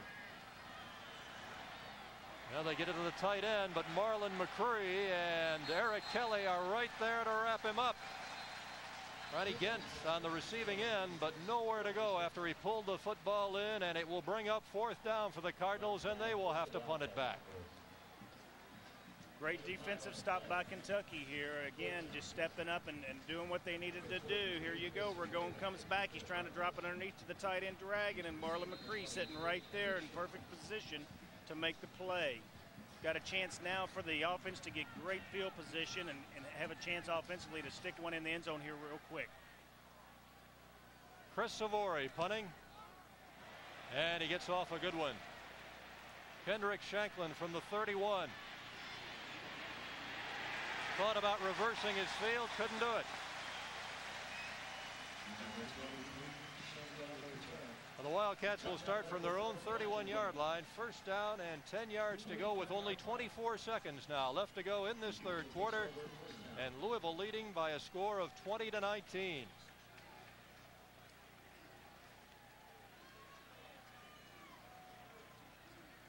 Seen some good kick coverage here on both sides tonight. You get this wet field, you're going to be thinking they're going to be talking a little bit more about those lanes again. You don't want to get down there and be just out of control. You got to get your feet under you, especially on this wet field. Lorenzen out of the shotgun with R2's Pinner next to him, and Pinner takes the handoff, breaks a tackle, lost the football, and I think the Cats were able to fall on it and get it back. Cardinals signaling now they have it, and the officials say they do. How do you like that? 79, Donovan Arp came up off the bottom of the pile. A senior out of Salt Lake City who had to recover from a ruptured Achilles tendon midway through the spring.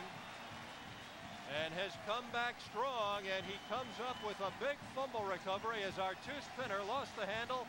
Bill, I thought a couple of white shirts were right there to pounce on it, but no, it was Donovan Arp who got in there and took it away. Well, Arp just showed you the art of staying with it. I tell you, when there's a fumble, you've always heard it, stay after the ball, you get a pile and get in there, and he went in and just kept digging. You can see clearly that the two Kentucky jerseys were sitting right there, and he just got in and yanked it out and made their decision for him. Here's Ragone going for it all on first down and just overthrows Arnold Jackson down the near sidelines. Eric Kelly on the coverage. Kentucky's number 20, Eric Kelly, on the coverage. Bring up second down at 10 yards to go. So the Cardinals right back in business at the Kentucky 34-yard line with only 8 seconds now left to go in this third quarter. Louisville 20, Kentucky 19. Wildcats led 19-7 at halftime, but the Cards have bounced back with 2 third-period touchdowns, one before the weather delay and one just after. Ragone got a bad snap, but he was able to make the handoff. Number 32, and it's Lester, who is slammed down at about the line of scrimmage by Marlon McCree. That'll be the final play of the third period. Time is run out in the third quarter. 15 minutes to go here at Papa John's Cardinal Stadium. It is Louisville on top, 20-19 as we go to the fourth quarter.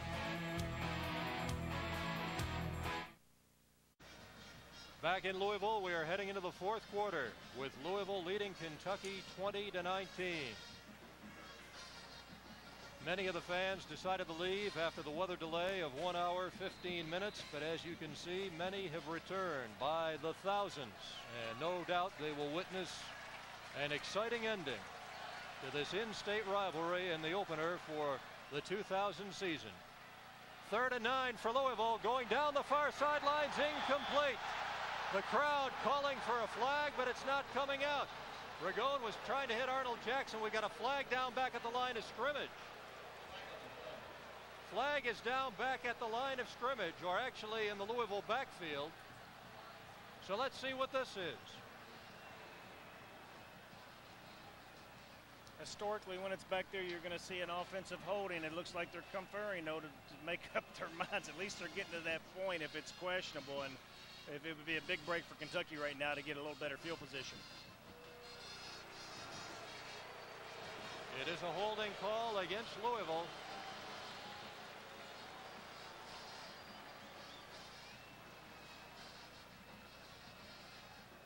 And you can see they're conferring there with Marlon McCree. Let's see if they'll mark this one back or decline it. If they decline it, it brings up 4th down.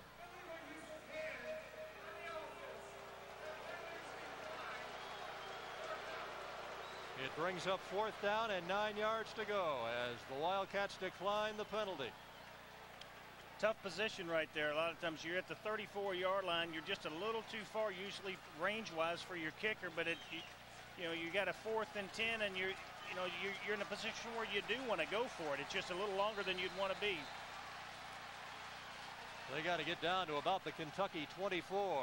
Ragone under pressure from Otis Grigsby. And batted down. Ragone somehow got that ball off, but I'll tell you, Otis Grigsby, the sophomore out of San Antonio, had the heat on him. And it was nearly picked off, Bill. Was it Derek Johnson who nearly picked it off? I don't know if he was the one that had that, or if it, let's go to the replay here and see. Grigsby's got him. It looks like, I think Johnson comes in and finishes him off. That's Derek Johnson that comes in and levels him hard. I couldn't see who had their hands on the ball there from that angle. Ragone able to get it away. It goes as an incompletion, and Kentucky takes over 1st and 10 at its own 34-yard line. Attendance tonight, 42,515, the second largest crowd in the history of Papa John's Cardinal Stadium. Derek Homer trying to find running room to the far side of the field, and he is hauled down shy of the 40-yard line. Rashad Harris coming in to make the stop for the Louisville defense. Let's check in now with Dick Gabriel down on the sideline. One of the reasons Otis Grigsby was in the ballgame to make that play. Dennis Johnson sidelined for the time being with a sprained right ankle. They have an air cast on him. and they taped him up on the outside. They think he'll be back, but he's limping noticeably. Thank you, Dick. Second down, 5 yards to go after the 5-yard pickup by Homer. Lorenzen stepping up in the pocket and throwing long and incomplete. Trying to get it down the near sideline here to Derek Abney. Freshman out of the state of Wisconsin. It falls incomplete. Anthony Floyd was there on the coverage. It will bring up third down and 5 yards to go. We just need to get a real good positive play here, Rob. I tell you, the big thing is it just seems like you're just out of sync, just kind of hit or miss right now, and need to just kind of get back into flow here and just get a nice little completion, short one. Let the receiver make a good run after the catch and get a first down. 3rd and 5 from the 39. Lorenzen under pressure, got it away, incomplete. Off the hands of Quentin McCord over the middle. It falls incomplete. Ball tipped up in the air. Fortunately, that one wasn't tipped where a Cardinal defender could have picked it off. The Cats will have to give it up. You see Jared walking off the field, pulling his helmet off. I think he's feeling very frustrated right now. The Louisville defense has been doing a good job of disguising. They've been playing a lot of zone. Kentucky would love them to stay in man-to-man all night, as they did 2 years ago up here, because they do a lot of crossing routes, and it allows the receivers to get a better separation. Right now, I think, as we started to say a few minutes ago, they're just out of sync right now. Jared's got to be able to sit down and really just take a second and take a deep breath and look back at the defense and go back to his knitting and remember what got him where he is.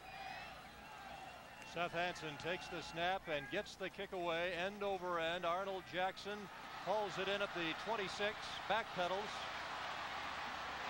And he can't get away from number 1 Anthony Kelly. What a job Anthony Kelly has done getting downfield. What a big block right there. I tell you, it's a great job of making the play because Derek Kennedy came down and put a snot block on Aaron Daniel. It was just one of those, just don't see him coming. And I'll tell you what, it's a good thing that Kelly was there to make that tackle. We'll break away with the Wildcats trailing Louisville 20-19 here in the 4th quarter. Offense is the glamour part of the game, but it's defense that wins championships. Are you kidding? You can't win if you don't score. In sports, the question of offense versus defense may never be settled, but fortunately there's no such conflict when it comes to health care. With CHA Health, you can get a health plan that's good for employers, and it's equally good for employees. I like CHA Health because it's good for employers. No, please. Everyone knows it's good for employees. CHA Health. Your kind of people, your kind of care. Scott County High School wanted to upgrade its heating cooling system. Instead of up, KU suggested down. We helped Scott County design and install a state-of-the-art geothermal system that draws energy from 300 feet down below the Earth's surface. You can ask the students about the comfort and the administrators about the savings. But don't forget to talk to the teachers. They like the idea so much, they've added a course about it. Kentucky Utilities Company. Energy in motion. Now Ohio has a nightly sports report dedicated to hometown teams, home team highlights. It's 30 minutes of nightly sports news dedicated to your teams. The 11 p.m. Regional Sports Report, Ohio edition, nightly at 11. The 11 p.m. Regional Sports Report, Ohio edition is presented by Blimpie Subs and Salads. Hi, I'm Tony Conza, founder of Blimpie. Invite Blimpie to your next Buckeyes party. We promise to be really, really good. You've got my word on it. Here in Louisville, we still have a long ways to go. 13 minutes, 38 seconds. Cardinals take over on offense at their own 28, 1st and 10. And again, it's the tight end. The pass hauled in by Ronnie Gent. David Johnson, strong safety there on the tackle for the Wildcats. Gain will be up to the 30-yard line. That'll be a pickup of only a couple of yards or so. It'll be 2nd down and 8 yards to go. We'll take those the rest of the night. 2-yard gain, and we can live with that. I don't think Louisville's known to go for it on 4th down a whole lot, and even if they do, they're only got 8 yards out of the 10, and they're still just running that little crossing route underneath. They're trying to get some separation on the safety, and thank goodness David was there waiting.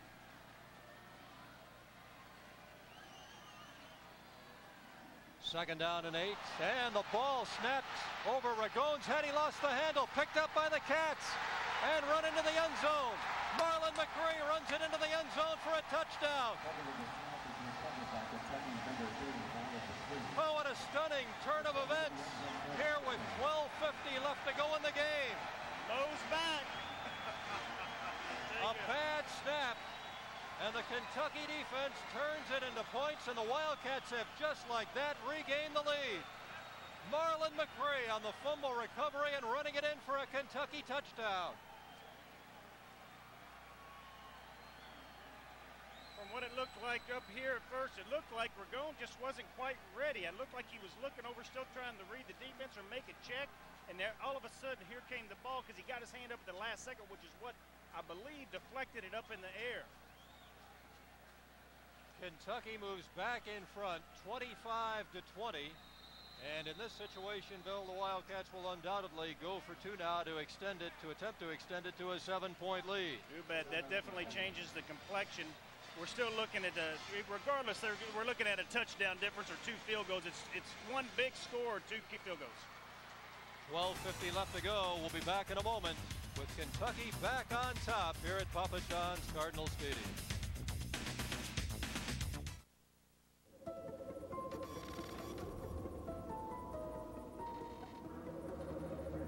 Trouble doesn't wear a watch. That's why State Farm offers its 24-hour Good Neighbor service from participating agents. Hello, State Farm's Good Neighbor service. This is Gina. How may I help you? Sure, I can help you with that. So you can call your agent's office at any time, day or night, to start a claim, ask a question, and get the help you need.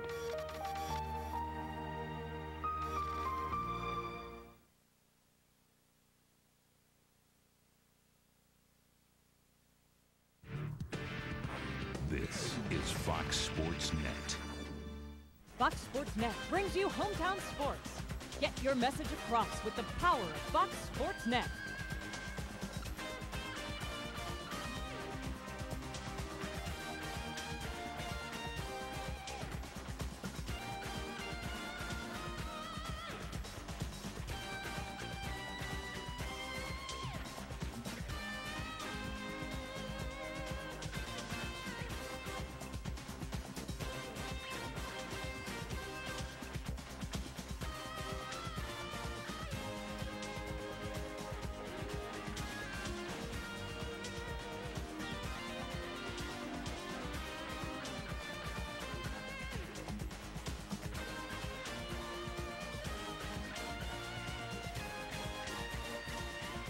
Attempt for the Cats into the end zone, and it's caught.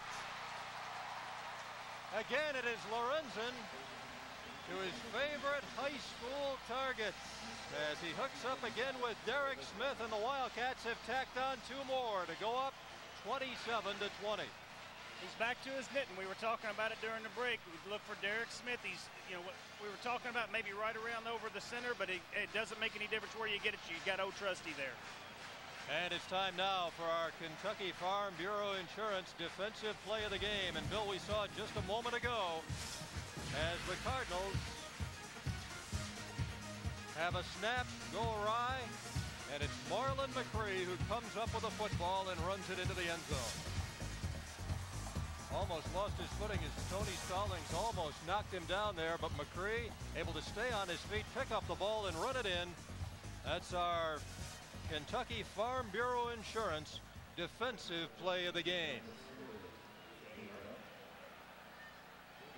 Well, we saw things change quickly in the third quarter on each side of the lengthy weather delay, and here in the fourth quarter they have changed back just as quickly. Kentucky back on top and leading by 7, 27-20, still with 12:50 left to go. Zeke Parker back at the 1-yard line. Over the 15, across the 20, finds running room. And he turns on the speed. Parker driven out of bounds finally at the 30-yard line. 69-yard return. The senior out of Athens, Alabama. What a game of peaks and valleys to this point. We're back, we're fourth, we're up, we're down. Mo's here, it's there.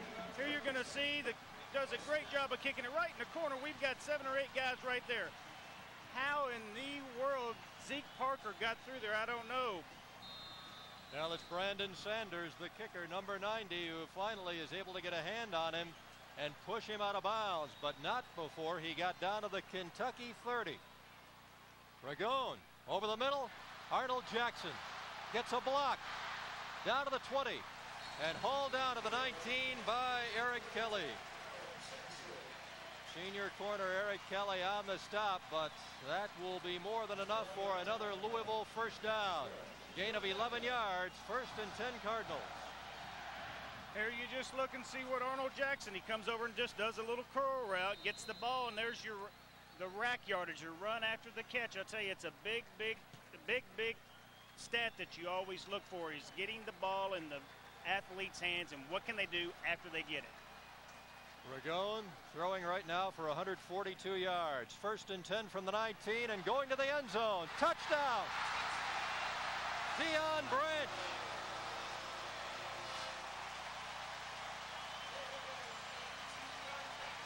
Deion Branch has his 2nd touchdown catch of the night.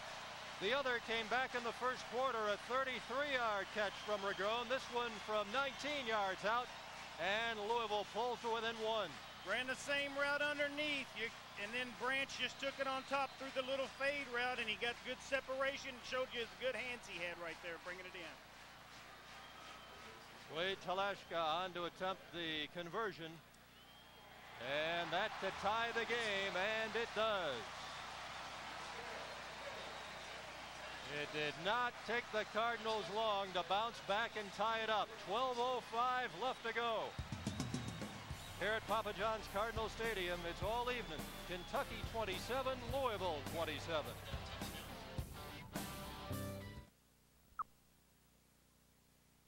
You know, it takes a lot of hard work, guts, and determination to play this sport. It takes commitment. It takes a competitive spirit. It takes teamwork.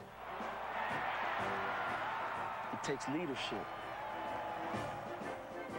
NCAA football is a tradition. It's a family affair. NCAA football. Pass it on. Celebrate the fun of saving with Ford Focus, starting at $13,315 with Air, the Ford authorized clearance. Buy a new Focus with low 4.9 financing and a standard CD player. When everything comes together perfectly and it's all within your reach, that's Ford authorized clearance at your local Ford dealer.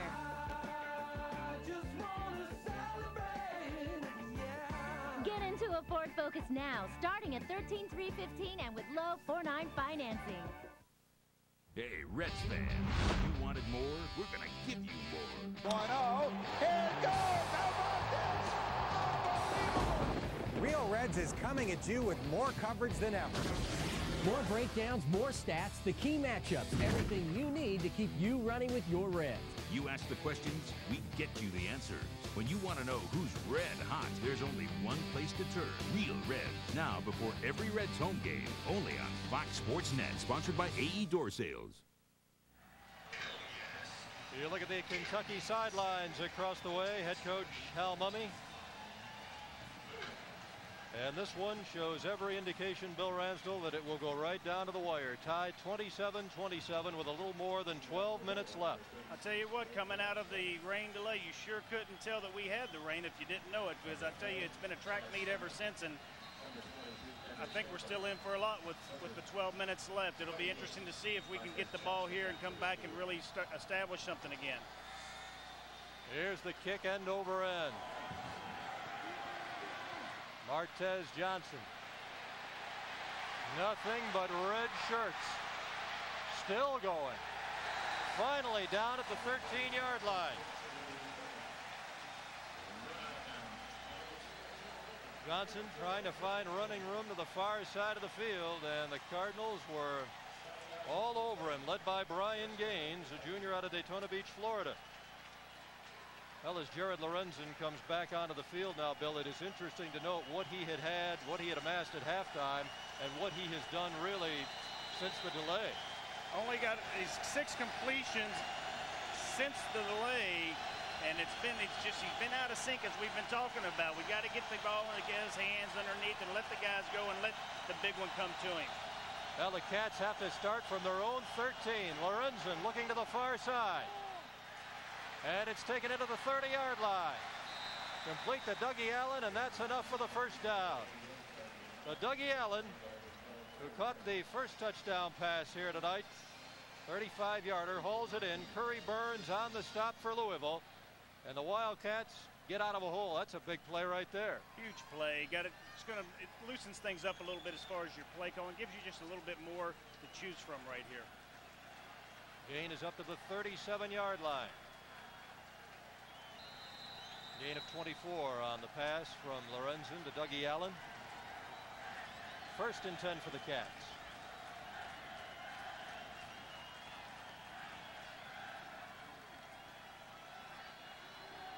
Lorenzen pumping once and getting it away and batted into the air and picked off by the Cardinals. And fumbled. Rashad Holman was the man with the football. I believe he fumbled the ball as he hit the ground. Now, was that Roundtree or Holman? It was Roundtree. That was Holman. I was right the first time. I thought it was number 2, Rashad Holman, who picked it off. And he's all right as he gets up. Lost the handle just as he hit the ground, but ground cannot create a fumble. Let's get another look at it, Bill. That's it there. They just got a little corner route here going back outside. And I tell you, that's where the big gun right there will get you in trouble sometimes. Roundtree was just sitting back. Excuse me. It was Holman just sitting back there waiting. And instead of dropping it over top and using that touch we've already seen, Jared tried to throw it through, and you just can't do it every time.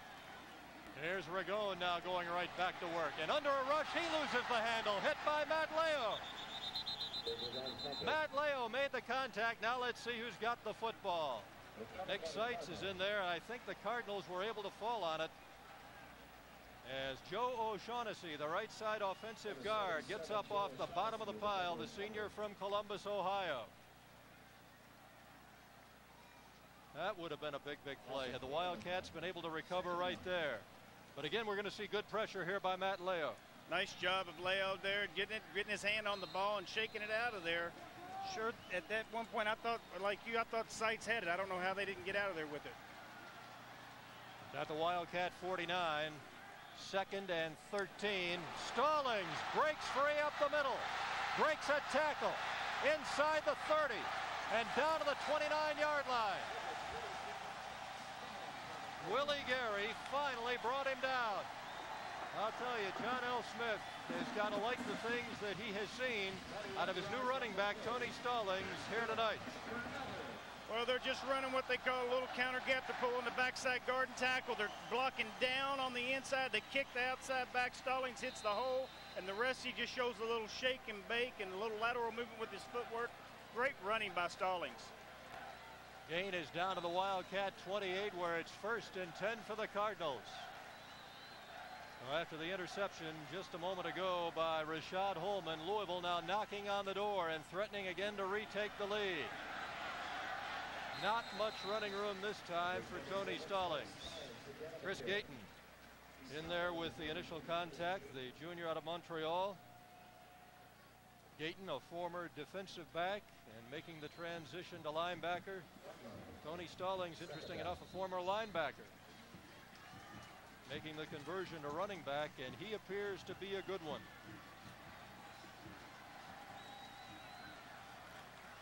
Second down and 9 now. Ball at the Wildcat 27. Deion Branch hauled down by David Johnson at the 15-yard line. That's enough for another Louisville first down. And we got a penalty marker here down on the field. So we could have a holding call coming against the Cardinals. Tell you what, if it is, it's been a fortunate night. We've had some big plays and at the right time as far as the officials are concerned, and we sure can't keep counting on that the rest of the evening. I haven't seen anybody signal anything yet. They're backing it up. Now they back it up as we have holding against Louisville.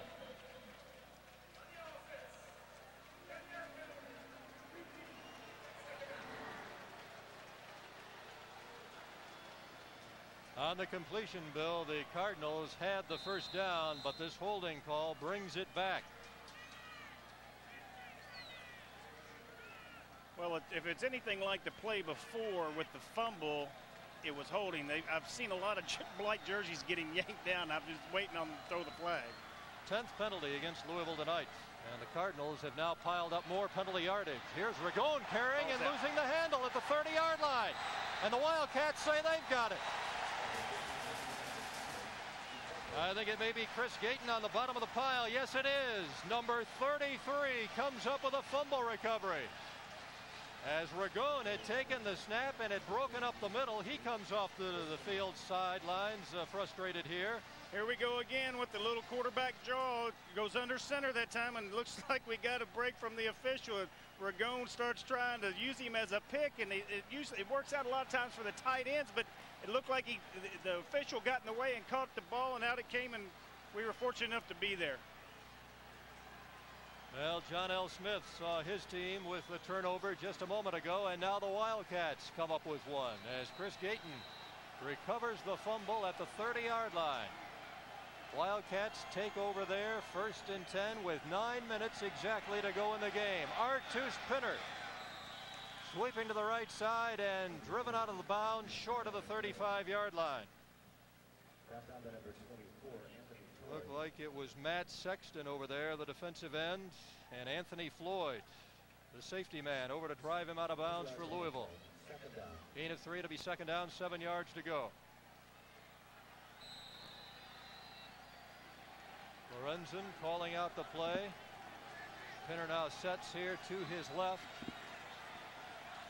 Quentin McCord comes to the near side. The Wildcats with double wide receivers to the right.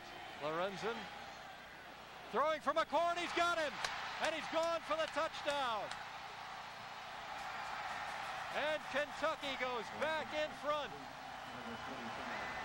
67 yards on the touchdown pass from Jared Lorenzen to Quentin McCord. And lightning strikes for the Kentucky Wildcats. No better way to get the momentum back, and there's the big gun. You're going to see it. I tell you what, here we go. Lorenzen in the shotgun. He sets. They're in a 2-deep coverage. They got the safety running a hash, and Lorenzen's got the arm and throws it right in. As you can see right there, number 12, Curry Burns, couldn't get there in time. Similar to the pass he threw on an interception where he tried to scoot to throw it in. This one was about 35 yards, 40 yards down the field, though. Person number 90. Now Brandon Sanders on with the conversion, and it is through the uprights. And Kentucky has moved back in front by 7. 67 yards. Jared Lorenzen to Quentin McCord, and McCord a happy man on the Kentucky sidelines as he gets his first touchdown catch of this 2000 season. And it's time now for our Kentucky Utilities power play of the game. And here it is just a moment ago, Lorenzen to McCord. And Bill, he had one man to beat right there, and nothing but daylight after that. Not at all. You have the safety coming off the hash there. It's too deep. He gets up in that gear down area in between where the corner's rolled up, trying to take the flat away, and the safety's trying to keep it, and there's just nothing left. That's our Kentucky Utilities power play of the game. Kentucky back in front by 7, 34-27, and we still have a long ways to go in this one. 8 minutes, 46 seconds left on the clock as the hour begins to grow late here in Louisville. 20 minutes past 11 now in the east. We started just after 7 o'clock tonight. Had a weather delay that lasted 1 hour and 15 minutes. That came with a little over 8 minutes to go in the third quarter. And a lot of scoring in this game following the rain delay. Parker broke a tackle over the 20. Up to the 24-yard line comes Zeke Parker before he's brought down. Well, the Louisville offense comes back onto the field, and they will have it 1st and 10. They'll begin at their own 24-yard line. Kentucky led at halftime by a score of 19-7. Louisville battled back, regained the lead at 20-19.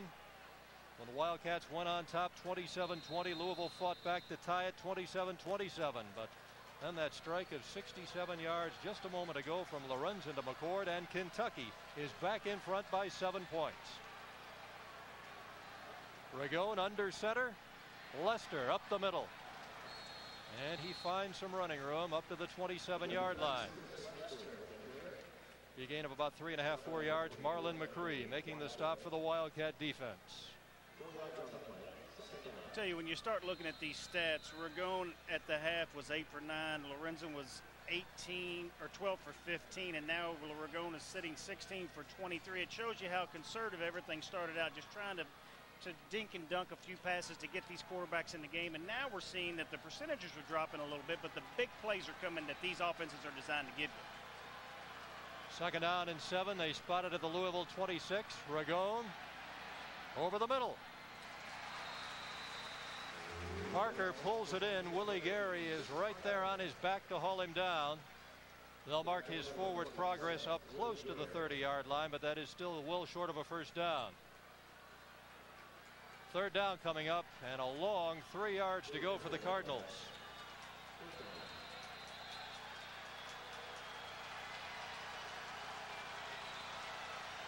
Damian Dorsey returning to the Louisville huddle. Ronnie Gent comes out. Clock running with 7 minutes and 15 seconds left to go in the game. Kentucky 34, Louisville 27. Third down and a long 3. Caught over the middle by Deion Branch. He has been the key man on the receiving end tonight for the Cardinals, and he hauls in a big first down pass right there. Gain of 8 yards. They'll move the chains ahead. What you'll see here is Ragone. They're just trying to bring the guys underneath on the crossing routes to get the separation. When you get that first break on the crossing routes, or the digs across the middle, it's when you're going to get your most separation. And Kentucky even brought in a nickel and dime package. They're expecting it and still wasn't able to do anything with it. First and 10 Cardinals at their own 38 as Arnold Jackson goes in motion. Ragone under pressure, got it away, caught. Oh, and a catch that time as Deion Branch holds in another one. Derek Tatum right there to knock him down. It'll be enough for another Louisville first down. I think it was Jeremy Caudle who really had the pressure on Dave Ragone, but Bill Ragone was able to get that pass off. Well, what you're seeing there is the 6'4", 225, the strength that he has, and he's showing you the mobility, but here you got the strength to be able to sit there and take the shot while you're getting rid of the ball. Here we're going to look at it as we reload it to the replay. Going down and still has the arm strength to just snap it off at his wrist and get the ball downfield with some velocity. Cardinals are in Kentucky territory at the 48. Ragone going down the far sidelines. Arnold Jackson knocked out at the 15. Anthony Wajda brought him down, but Ragone hooking up with Arnold Jackson. What a great play by Jackson. I tell you, the defensive backs are taught that they're going to watch the eyes of the receiver to be able to know when to look back, because you're just running stride for stride. He just waits to the last second, stops, jumps up, and makes a great play there. Good thing Anthony Wajda was still hustling to the ball. I'll tell you, Arnold Jackson was a track star, and he could long jump 25-4. And you got a good look at that leaping ability right there as he hauled that pass in down the far sidelines. Dave Ragone has now thrown for over 200 yards, 219. Well, this play is going nowhere as it is Lester trying to pick up the yardage, and he's going to be thrown for a loss in the backfield. Looked like a little mix-up between the quarterback and the running back there. They had that counter gap, counter tray, however you want to call it, the backside guard tackle pulling, and when the quarterback goes the wrong way or the running back does on that little counter play, that's usually just a recipe for disaster, as you just saw. 5 minutes, 30 seconds left to go. Louisville on the move here in the fourth quarter. Kentucky leading 34-27. Cardinals have it 2nd and 14 at the Wildcat 19. And it's taken in by Branch down the sidelines and knocked down to the 2-yard line. I beg your pardon, Damian Dorsey. Derek Tatum made the tackle. Damian Dorsey, who has not caught anywhere near as many passes is Deion Branch here tonight, but he hauls in this one, and it's going to be first and goal for the Cardinals down close to the 2. What you got here just sits out there in the little zone. You've got man coverage coming up on the play. Willie Gary just didn't get there. Nice job by Branch giving a little fake inside and twisting it all the way out. Again, you got a nice 11, 12-yard run after the catch, and that's what these guys are doing. They're getting the ball in the athlete's hands. They mark it at the 3. Lester on the carry up the middle. Touchdown, Louisville.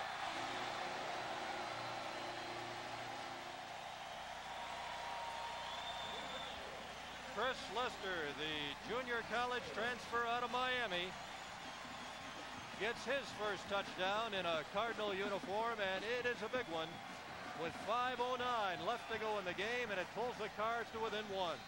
Just a straight little isolation up the gut there. They don't have the lead back. He's being his own blocker right there. Nice job. Good thrust by the Louisville offensive line there to give him just a little crease to get in. The point attempt by Talashka is through the uprights, and that ties it up again. A little over 5 minutes to go. It is tied 34-34. Did it rain earlier, Rob? I'll tell you, we've had a track meet since then.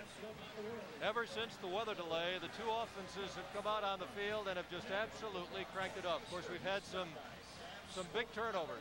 The defenses have come up with some big plays. When we broke away for an hour and 15 minutes back in the third period, the score was 19-14 Kentucky. Now it's tied 34-34. I tell you what, the people that stayed are definitely getting their money's worth. It's been an enjoyable. We haven't sat down the whole second half, have we?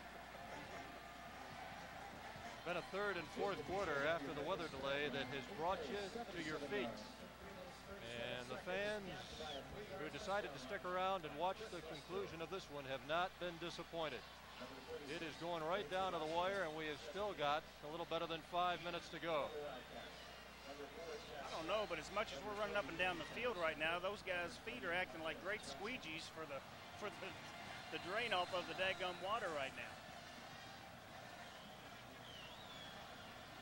Chad Scott back along with Kendrick Shanklin. It comes to the near side of the field, and he's going to let Shanklin take it. Over the 15, the 20, he's got a hole. And comes to the near side of the field, and it's finally driven out of bounds at the 39-yard line. And the kicker, Wade Talashka, is the man who finally knocked him down. Good return by Kendrick Shanklin. The Wildcats will have good field position with which to work as they begin this series with just under 5 minutes remaining. Kentucky 34, Louisville 34. The bulk of the action has come since the midway point of the third quarter. Jared Lorenzen right around the 300-yard mark, completing 20 of 30. 3 touchdowns, 2 interceptions.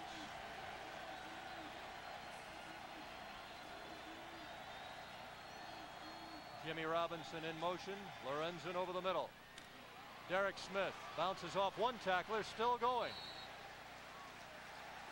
And you can see some of the strength there of Derek Smith as he does well, Bill, to bring it across the 45-yard line before Michael Brown, the linebacker, drove him out of bounds along with Curry Burns. It's a good way to get started again, try to get the momentum back and get into a groove here offensively and just doing the little crossing route underneath. And I think we saw the plow horse that Derek Smith can also give you there.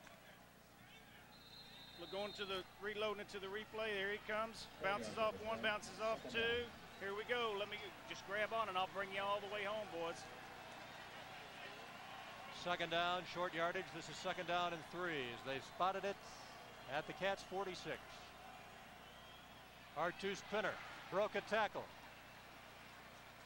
and comes up close to the first down sticks before he's finally driven back. Derek Kennedy and Rashad Harris on the tackle for the Cardinals, and we've got a Kentucky player down on the field. Nolan Devon, the center, junior out of Corbin, Kentucky.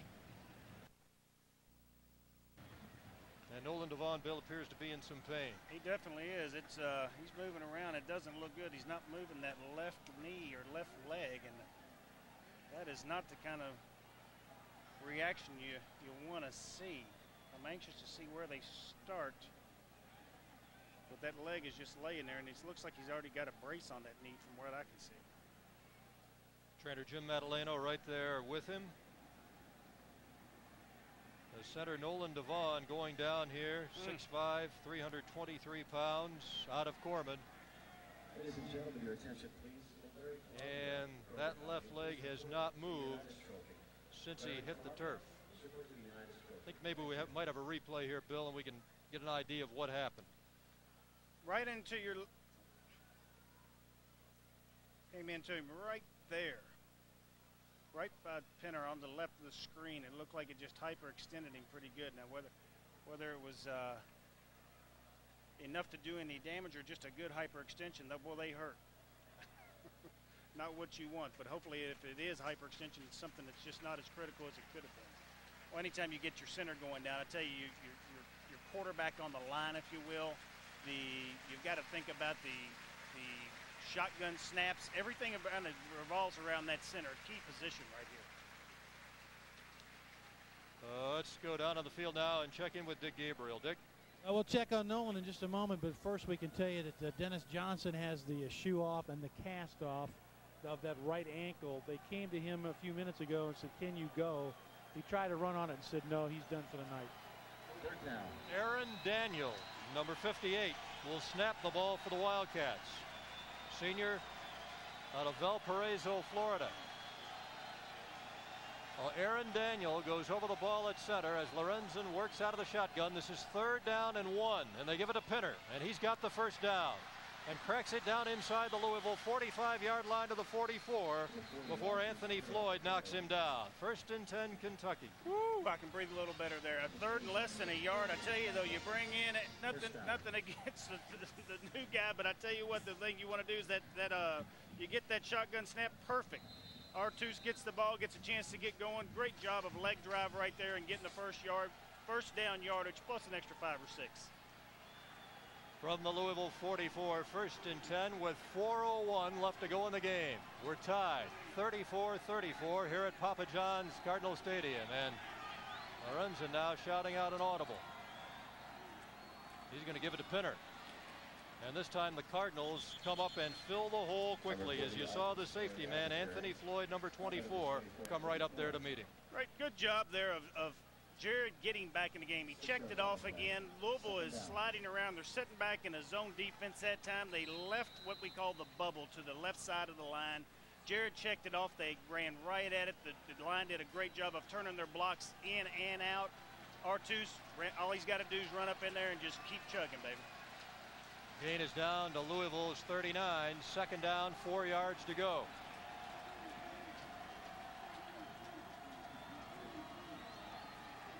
Over the middle, Derek Smith down inside the 25, lost the handle. And the Cardinals recover. Anthony Floyd on the recovery for Louisville. Another big turnover after Derek Smith had first down yardage inside the Louisville 25-yard line. Reloading it here, got a little zone.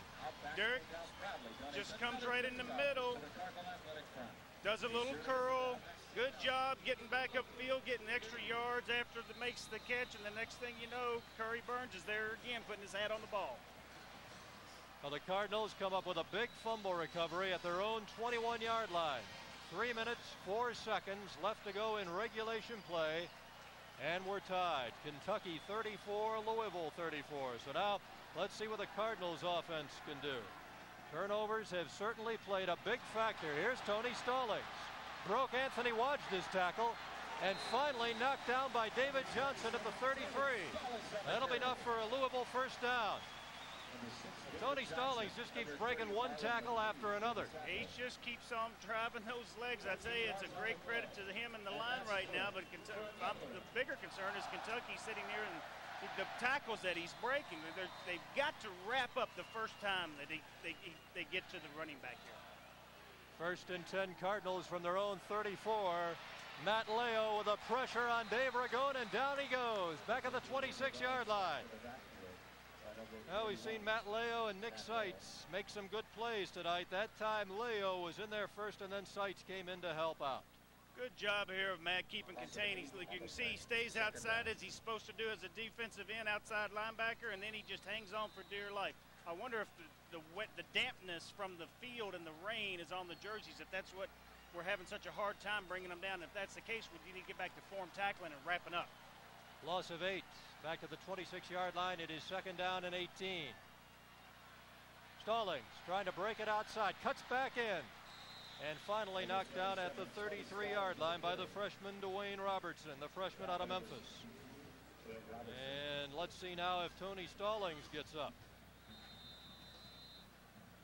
We saw Nolan Devon go out of the game just a moment ago. And Stallings now attempts to pop up, and he may be a little dazed, or it may be one of his legs. Looks like he's holding his hand like he's just got a little numbness there. He might have gotten a stinger on the shoulder there. It looked like a couple guys came in and caught him on the top. Sometimes you'll catch a shoulder or a helmet to the top inside of your shoulder there, and what they refer to as a stinger, and it makes your hand go numb. If you can see him there flexing his right hand, that's probably what happened, but it's hard to tell at this point. Get another look at it here from ground level. Watch toward the end and see if it right there where that shoulder rolled under is the only thing I could tell you. It looked like with the way you moved his hand, like he got a little stinger there or something to that effect. I'll tell you, he's been showing a whole lot of wiggle here and freezing the defensive guys. We just got to be able to keep the old saying of keep your eyes on the belt buckle, that doesn't move, and keep your head up and tackle. Wrap up. Well, what a night Tony Stallings has had, Bill. 14 carries, 119 yards, and a touchdown, and he goes off under his own power. Let's check in with Dick Gabriel down on the field. Dick? Rob, Nolan Devon done for the night. He has a strained left knee. They've iced it. They won't know how badly his knee is damaged until tomorrow, but he is done for the night. Thank you, Dick. It is 3rd down, 11 yards to go. Big rush. Ragone got it away. This is Lester. And he's got the first down all the way to midfield. Big 3rd down play for the Louisville Cardinals on 3rd and 11. It is Ragone hooking up with Lester out of the backfield. Ragone showed a lot of poise there. He had Leo bearing down on him. It looks to me like they just did a little delayed screen inside. And what you end up with, you got man coverage on the outside. The receivers are going to run the defensive backs off. They're going to run one down through the middle to take the safety out, and all you have is the middle of the field, and hopefully your backers can recover as they did there. Clock running with 1:30 left to go in the game. Kentucky 34, Louisville 34. Ragone now brings his team up to the line and looks to the far side of the field, and it's caught. Taken in right there by Deion Branch. We're approaching the 1-minute mark in this game now. In regulation play, we're tied 34-34. Gain of about 4 yards on the completion to Branch. It is 2nd down, 6 yards to go. 1 minute. 1 minute left to go in the game, and another bad snap. Ragone trying to cover it, and it's still loose, and it's Marlon McCree. McCree going for the end zone and knocked out at the 2-yard line. Unbelievable. With only 47 seconds left to go in the game, another bad snap, and again it's Marlon McCree. Earlier he recovered a fumble here early in the 4th quarter and ran it in to give Kentucky a 27-20 lead, and this time he picks up another one as Ragone simply, Bill, did not fall on this ball and cover it. I don't know what he's thinking. The snap was terrible to start. It never even had a chance, but he's got to get on this ball. You're under a minute left in the game. You got a chance to put yourself, at least if nothing else, at least play to go into overtime. What a great break for the Kentucky defense. The Kentucky, I tell you what, the football gods have got to be shining on Kentucky right now. 47 seconds left to go. Here come the Cats up to the line. They've got it 1st and goal at the Louisville 2-yard line.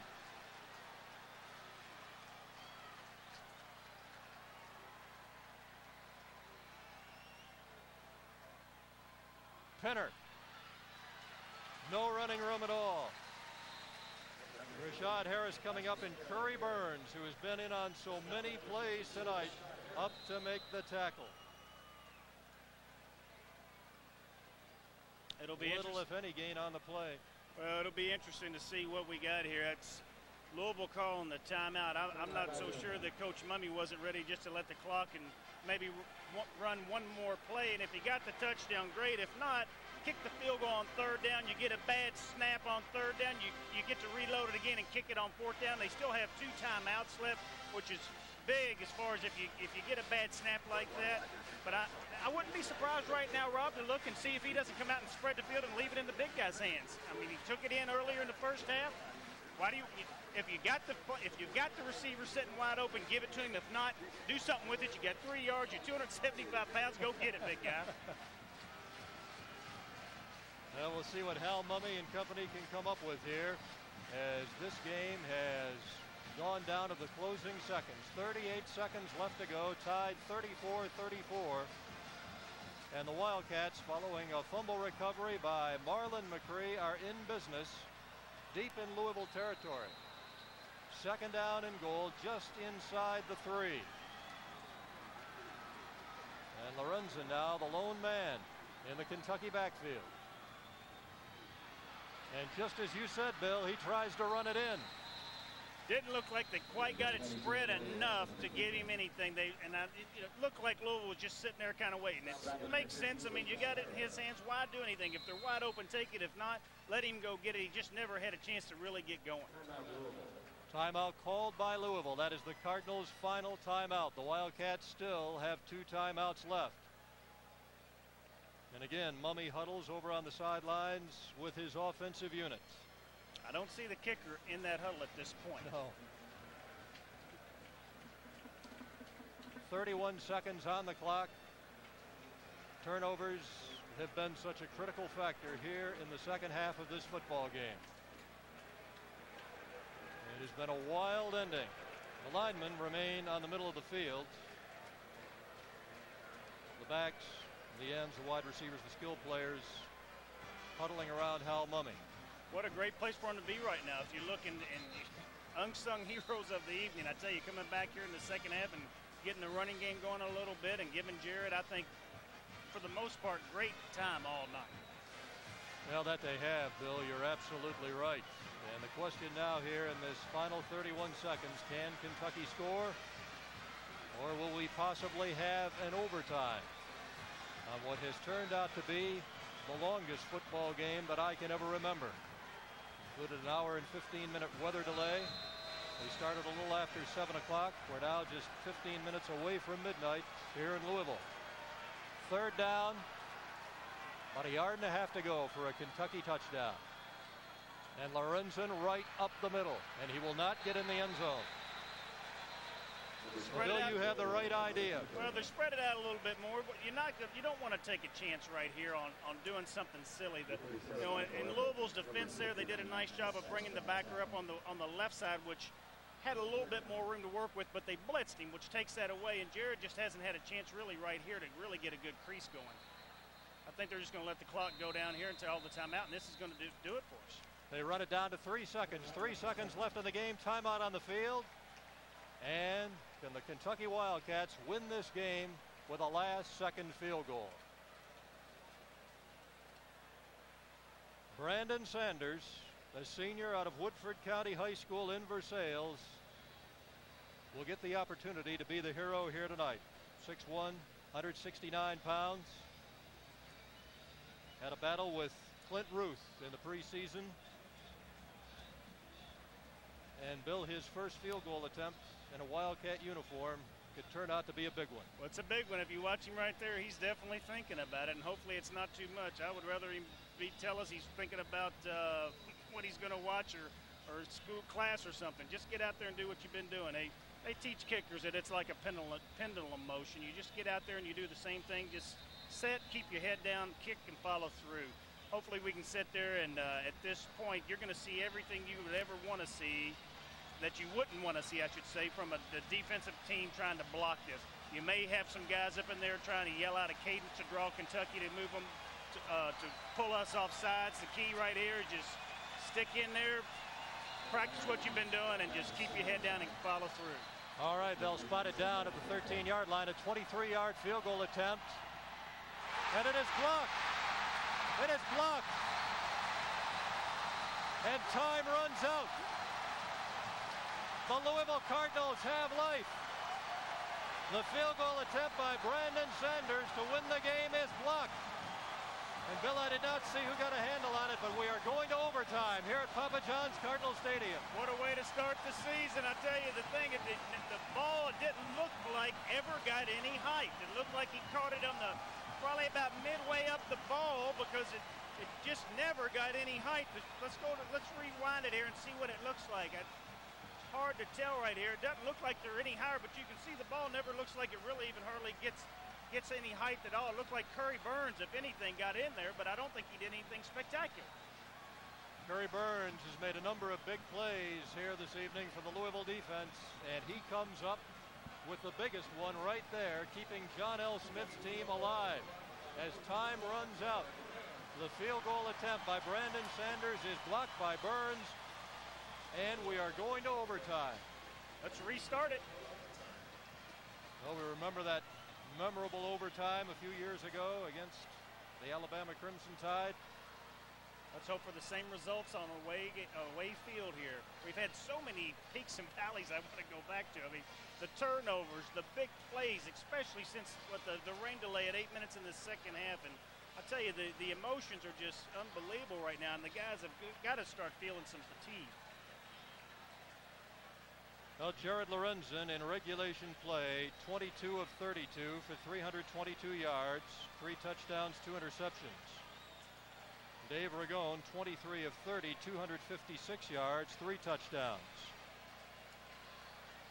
Tony Stallings, who we saw had to leave the game late with an injury, ran for 119 yards, 14 carries.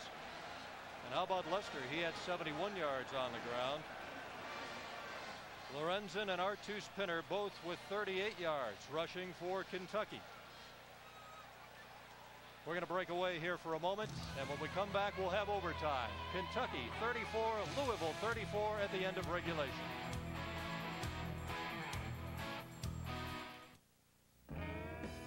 It's like we've always been there for you. We were there when you found your first love, and when your first love found you. We helped you get settled into your first real place, then into your wife's idea of a real place. And now that you have a reason, make that reasons to get some life insurance. There's no one better to ask than the State Farm agent you've always trusted to care for your car, your home, and you. State Farm is there for you because State Farm is there for life. Houses are pretty powerful things. After all, how many horror movies have you seen where it's the house that's bleeding from the walls or telling its owners to beat it? Maybe houses get angry because they're underappreciated. Well, we think it's possible to take the power of your house and make it do good, not evil. Like paying for college, paying off existing bills, or even painting the house. Plus, we'll give you quick approval on your loan. Oh, by the way, if you do paint, you might want to make sure it's a color the house can live with. The United States Naval Academy offers unique opportunities for academic, athletic, and leadership excellence. Here, young men and women learn to lead and accept responsibility with a comprehensive program that challenges them morally, mentally, and physically. Here, they strive for the highest ideals of integrity and professionalism. Here, they prepare for their future roles as officers and leaders in the Navy and Marine Corps. Midshipmen accept their commitment to the Naval Academy's highest priority, character development, and dedicate themselves to the core values of honor, courage, and commitment. These young men and women are the U.S. Naval Academy. Leadership and vision for the 21st century.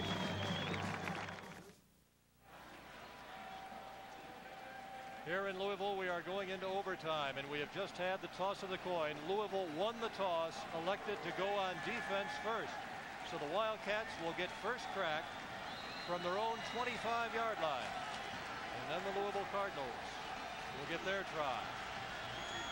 Lorenzen out of the shotgun, 1st and 10.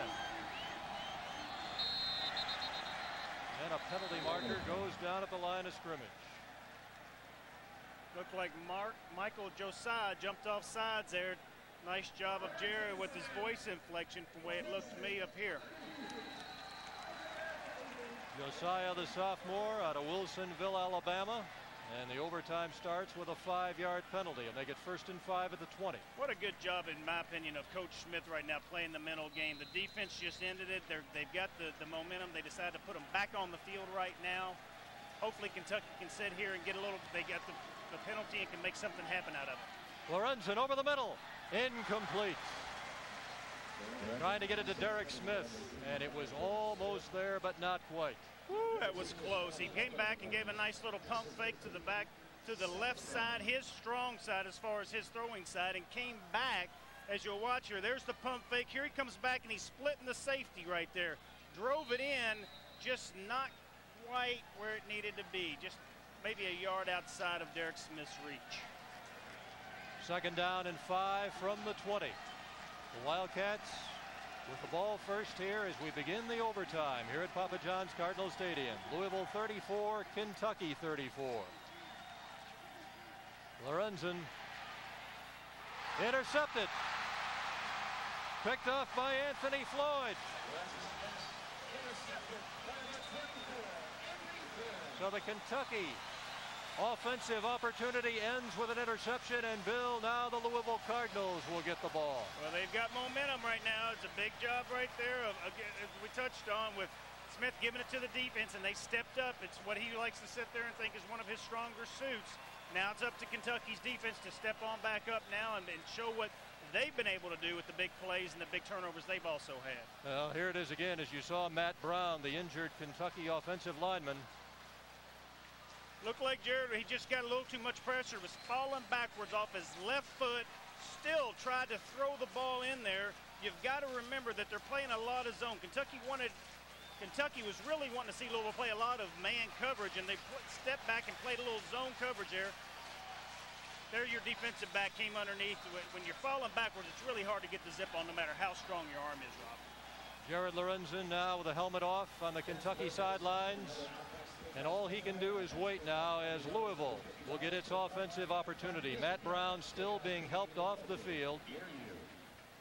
Looked like some sort of a leg injury for the junior from Harlingen, Texas. And the Cardinals now 1st and 10 from the 25. Stallings up the middle, big hole inside the 10, touchdown, Louisville wins.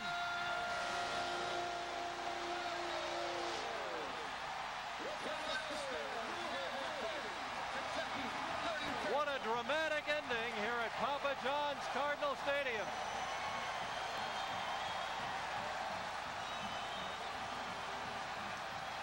As the Louisville Cardinals have come back from the dead to defeat the Kentucky Wildcats in this season opener, blocking a field goal attempt in the final seconds of regulation, the game going to overtime, and then after Jared Lorenzen was intercepted on Kentucky's offensive opportunity, Stallings with a dramatic 25-yard run to bring this season opener to an end. And the Louisville Cardinals have prevailed by a final score of 40-34. Now, Bill, we salute our player of the game, Jared Lorenzen. What a night he had in his Kentucky debut. It did not end happily, but he threw for 322 yards, hitting 22 of 32. 3 touchdowns, 2 interceptions, and did a pretty fair job running the football as well. Our Ashland player of the game, freshman quarterback Jared Lorenzen. Tony Stallings celebrating down in the end zone. We will break away. Louisville has won it 40-34. We'll return to Papa John's Cardinal Stadium after this timeout. You know,